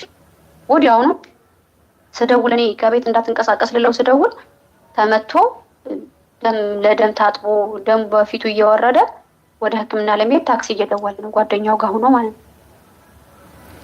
ከዛ ቤት እንደዚህ ሻሽ በሻሻ ተሰፍቶ ምናምን ብዙ ነገር ሆኖ ምናምን ቤት ሲቆረቁሩ ምናምን ስከፍተው የሆነ እንትን ነጭ ሆኖ ሳየው እንትን ይሄ ብሌን አይኑ ወደ ውስጥ ገብቶ ነጭ አይኑ ወጣ ነበር የመሰለኝና ተደናግጬ እዛ ወደቅኩኝ። እኔ ለራሴ እርጉዝ ነኝ። የአራት ወር ነው የ5 ወር እርጉዝ ነኝ። ወደቅኩኝ እኔ ለራሴ ምናምንና በቃ እኔ ለራሴ ሁሌ እታገላለሁ። ላለመቀየምና ላለማልቀስ በጣም እታገላለሁ። በቃ በሱ ተከፍቼ ማልቀስ አልፈልግም። በጣም ነው የምታገለው እና ያ ሁሉ አልፎ ምናምን በቃ የሆነ ያች ልጅ እንደዛ ስትለው ያ ስነግረኝ በዛን ጊዜ በጣም ተከፋሁኝ ማለት በቃ የመጨረሻ ጊዜ እኔ ወልጄ አይንህን በአይንህ እንድታይ ይዤ መጥቼ ይሄን ነገር ታስቀንታ ይሄ እንዴት ይሄንን ነገር ይዘህልኝ ትጠብቃለህ አንተ? ጥሩ ነገር ነው እንጂ ይዘህ መጠበቅ የነበረብህ ምናምን ብዬ በጣም ተከፋሁኝ። በቃ ምክንያቱ እኔ ባልነግርሽ እሷ መንገሯ አይቀርም። ስልክሽ ይዘዋለች፣ የኤፍቢ ስምሽ ይዘዋለች፣ ምናምን ሁሉ ልካልኛለች። ስለዚህ ወደ አንቺ መንገሯ አይቀርም ማለት እሺ፣ ችግር የለውም። ዋናው ራስህን አምነህ ጥፋትህን አምነህ እንዲህ አድርጌያለሁ ጥፋት መሆኑን ካወቅ በቂ ነው ምናምን ብዬ ዝም አልኩት። እሷ ልጅ ናት እንግዲህ እስር ቤት ሆኖ ከዛ ልጅ ወደ ሀገር ገብቶ ነው የተያዘው። ልጃችን ወደ ሀገር እንደተላከ ልክ በወሩ ተያዘና በዚህ በወንጀል ስራ ተያዘና 1 ዓመት ከምናምን ተፈርዶበት እዛ እስር ቤት ሆኖ ሲደውልላት ነው እኔ ከዛ በኋላ የነቃሁት መንፈሳዊ ህይወት የነቃሁት ራሱ ከዛ የአባ ግርማን አንተን አላውቅም፣ አባ ግርማን አውቀዋለሁ ምናምን አንተን ያወቅኩ ለመጀመሪያ ጊዜ መጀመሪያ ወረድኩኝና መምህርዬ ይቀርበልኝና ይሄ ደግሞ ምንድነው የሚለው መንፈስ ይላል ምናምን ብዬ አጠፋሁት። የእለዚ እየሰማሁኝ ምናምን የሆነ ከዛ ህሊናዬ ውስጥ ምን አለኝ፣ ይሄ እኮ አሁን እንዲህ ብሎ ያወራታል የሚጠቅማት መስሎ ነው እንጂ ነገ ደግሞ ወደድኩሽ ብሎ ሊቀርባት ነው የሚል ነገር መጣብኝ። ይቅር ይበለኝና ማለት ነው በዚህ ሀገር መልኩን አሳምሮ እንዲህ ያወራል እንዲህ ምናምን ብዬ በቃ ለምን እንደሆነ አላውቅም ብዙ ነገር ብዬ አለፍኩኝ። እና ብቻ አይደለም የብዙ ሰዎች ነው እንደዚህ የሚሉት። ወይ የኔ ይለያል። የሆነ አሁን ራሱ ቪዲዮ ቁጭ ያልክበት ምናምን ሁሌ ከህልና አይጠፋም። እንደዛ ያልኩበትን ቪዲዮ ያየሁትን ቪዲዮ መጀመሪያ ያየሁትን ቪዲዮ ከህልና መቼም አይጠፋም። ትክክል ማውራ አይመስልሽም? በቃ ዝም ብሎ ወሬ ነው የሚመስልሽ? አዎ በቃ የሆነ ዝም ቀፈፈኝም። በቃ የሆነ ክብድ አለኝ፣ እንቅልፍ አለኝ ምናምን መጨረስ አቃተኝ። በቃ 10 ደቂቃ ራሱ እንኳን መቆየት አልቻልኩም። ከዛ ጠፋሁት እና ባለቤቴ ሲያዝ ከፋኝ በዛን ጊዜ። ምክንያቱም በቃ ብቻ የሆንኩኝ እሱ እያለ የሚያከብረኝ ሰው ብዙ ነው፣ የሚወደኝ ሰው ብዙ ነው። በቃ የሆነ እኔን ለማግኘት የሚናፍቅ ሰው ብዙ ነበረ። ከተያዘ በኋላ ያ ሁሉ ሰው ጠፋ፣ ብቻዬን ቀረሁ። ግን እንዲያውም የበለጠ የሚያስፈልግሽ የዛን ሰዓት ነበር እኮ። አዎ በዚህ የበለጠ ሰው የሚያስፈልገኝ የዛን ሰዓት ነበር። ግን የዛን ሰዓት ሰው ሁሉ ራቀኝና ብቻዬን ቀረሁ። ስግደትም አላውቅም፣ ምንም አላውቅም። ዝም ብዬ ወደ ፀሐይ በምትወጣበት በር ላይ ሆኜ እሰግዳለሁ። ግን ምን ብዬ ነው የምሰግደው አላውቅም። ዝም ብዬ ነው የምሰግደው የምነሳው። በቃ የእመቤቴን ስም እየጠራው ነው እንጂ ምን ተብሎ ነው ምናምን አላውቅም ነበርና ቆይማ አንድ ጊዜ ከዛ የወንቅ እሸት ጊዜ ቀርታ አሁን አረብ ሀገር ልጇን ሰጥታ ሄደች ያልኳት እህታችን ገብታለች። ኮሜንት እየሰጠች ነው እያየኋት ነው። እና ሰላም ታቅርባለች። ሰላምታው ተቀብያለሁ። አሁን ከአንቺ ጋር ስናወራ በእናትሽ በማርያም ልጅ ስጪኝ ብላት የነበረችው እና ኮሜንት ቆይ እስቲ ቴሌግራም ላይ ልኬላለሁ። እሺ ቆይ አውሪ ቴሌግራም ላይ ለከችው ሊው እሺ ቀጥታችን የሚገርም ነው። እሺ እሺ ከዛ እንደዛ ብዬ በቃ የሆነ ከፍ ሲከፋኝ ዝም ብዬ መስገድ ጀመርኩኝ። የት እንዳለም አይታወቅም። በነገራችን ላይ ያልደወለንም ይሙት ይኑር አናውቅም ነበርና ከዛ በሶስተኛው ቀን ነው አራተኛው ቀን አካባቢ ደውሎ ደህና ነኝ እንዳትጨነቁ እስር ቤት ገብቻለሁ ምናምን ብሎ ጥርቅም አድርገው ማውራት አይችልም። ከዛ በኋላ የወንቅሸት ቅዱስ ገብርኤል ማህበር ፌስቡክ እንደዚህ እያሳለፍኩኝ ማህበሩ አገኘሁት። ማህበር የምትፈልጉ ምናምን የሚል አገኘሁት እና ገብቼ ዋትስአፕ ላይ ምስክርነት እየሰማው የሆነ በቃ እንደዚህ እንዴት የሆነ በቃ ተቃወምኳቸው። ለምን እንደዚህ ይላሉ ምናምን ብዬ ማለት ነው። በቃ የወንቅሸት ቅዱስ ገብርኤል እንዲህ አደረገልኝ የአባታችን ጸሎት ረዳ ምናምን ሲሉ እንዴ ለምን እንደዛ ይላሉ ምናምን ብዬ ተቃወምኩኝ እኔ በዛን ጊዜና ከዛ ምን አልኩት ቅዱስ ገብርኤልን በዛን ጊዜ ቅዱስ ገብርኤል አባቴ የእውነት ከሆነ እውነት አንተ የማድረግ ኃይል ካለ አሳየኝ፣ አሁን ካለሁበት ጭንቅ አውጣኝ ያልኩት። በቃ የወንቅሸት ቅዱስ ገብርኤል ተብሎ ሰው ከደረሰለት እኔም ለምስክርነት እንድበቃ እርዳኝ። ከዛ በኋላ በጣም የሆነ አይባልም የሆነ ስለ ማንኛውም መልአክ ዝም ብለህ ነው የምትወደው እንጂ ስላደረገልህ አይደለም የምትወደው። ግን ምን አልኩት ካደረግክልኝ እወድሃለሁ አልኩት። እንደዛ ነው ያልኩት። ካደረግክልኝ እወድሃለሁ አልኩትና ከዛ አልቅሽ ጋደም ብዬ እመቤታችን የአባ ዮሐንስን የሆነ እንደዚህ እንደ ምርኩዝ የሚይዟት አለች አይደል መስቀል ሲያስተምሩ ምናምን እሷ ጫፍ ላይ መስቀሏ ላይ ሆና እንደ ባንዲራ እየተውለበለበች የእመቤታችን ስዕል አድነው። ከዛ አባታችን መጡና አባ ብዬ በርከክ ስል ሰላም ልን በመስቀል እንዲህ አይዋ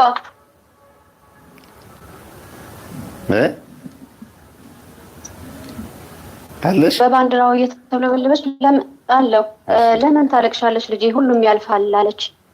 እሺ አዩ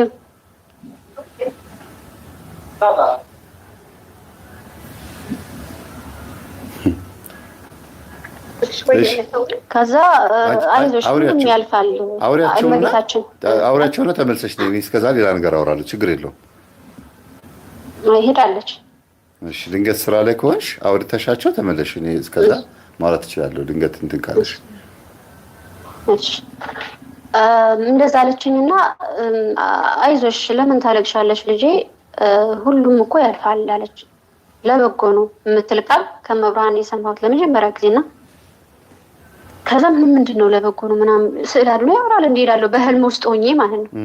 ከዛ አባም አታልቅሽ ልጄ ብለውኝ ጠፉብኝና ከዛ ብን እንዳልኩኝ ሲጠፉብኝ ስውር ሲሉብኝ ተነሳሁኝና ውይ ምንድን ነው ምናምን ብዬ በቃ የሆነ ተምታታብኝ። በቃ መብርሃን የእውነት ታየችኝ ሊሳካልኝ ነው ምናምን ብዬ እያለቀስኩኝ ስለነበረ ከዛ ባለቤት የደወለና እንዴት እንደሆነ ባይታወቅም ደውለው ለፍርድ ገባሁኝ። 1 አመት ተፈረደልኛል። እኛ ያሰብነው 6-7 አመት ይፈረድባታል ነው የተያዘበት ኬዙ። ከዛ 1 አመት የተፈረደብኝ ምናምን አለ። በቃ እንደዛ ከሆነ አንተ ሁሌም ለፍርድ ወይም ደግሞ ለጥያቄ ስትጠራ አባታችን ሆይ እያልክ ግባ አልኩት። ሁሌም አባታችን ሆይ ሳትል እንዳትገባ በህልና ውስጥ ሳለው በቃ አልኩት። ወይም ደግሞ ጻፈው የሆነ ወረቀት ላይ ጻፈውና ሁሌም እንደዛ እያልክ ግባ ምናምን አልኩትና አሻለ። ከዛ አሸነፍኩት እንዳይለኝ ብቻ መንቀኛው ጠላቴ የሚል የአባ መዝሙር እየሰማው አለቅሳለሁ ዝም ብዬ። ለምንድን ነው ማለቅሰው? በቃ አላለቅስም ምናምን ራሴ እታገላለሁ። አላለቅስም እንዴ ለምን አለቅሳለሁ ምናምን እልና ግን እንባዬ ይወርዳል። ፍቅ ብዬ አለቅሳለሁ እሱን መዝሙር እየሰማ። ከዛ በኋላ ነው አንተ ጋር የተገናኘው። ሳገኘህ ራሴን እንዴት እንዳደግኩኝ በቃ ስለኔ ቁጭ የሆነ አንተ ፊት ለፊቴ ቁጭ ብለህ አንቺ እንደዚህ ነው ያደግሽው እያልከኝ ነው እንጂ መሰለኝ የሰው ታሪክ አልመሰለኝም።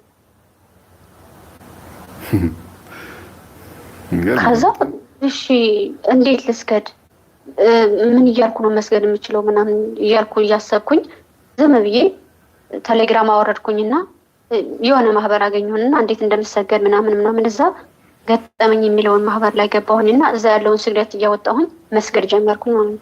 ስሰግድ የማውቃቸው ሰዎች ፊት ለፊት ይመጡኛል። እየሰገድኩኝ እያለ ይሳሉኛል ምናምን። መጽሐፍ አልነበረኝም ምንም አልነበረኝም።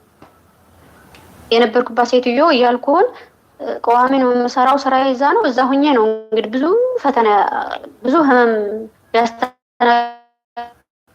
ያገድኩት ብሬ የማይቆጠርልኝ እዛ ሆኜ ነው የምሰራው። እኔ አላውቅም እንጂ ሴትዮዋ መተታም ነበረች ማለት ነው። በስተመጨረሻ ተጋለጠ።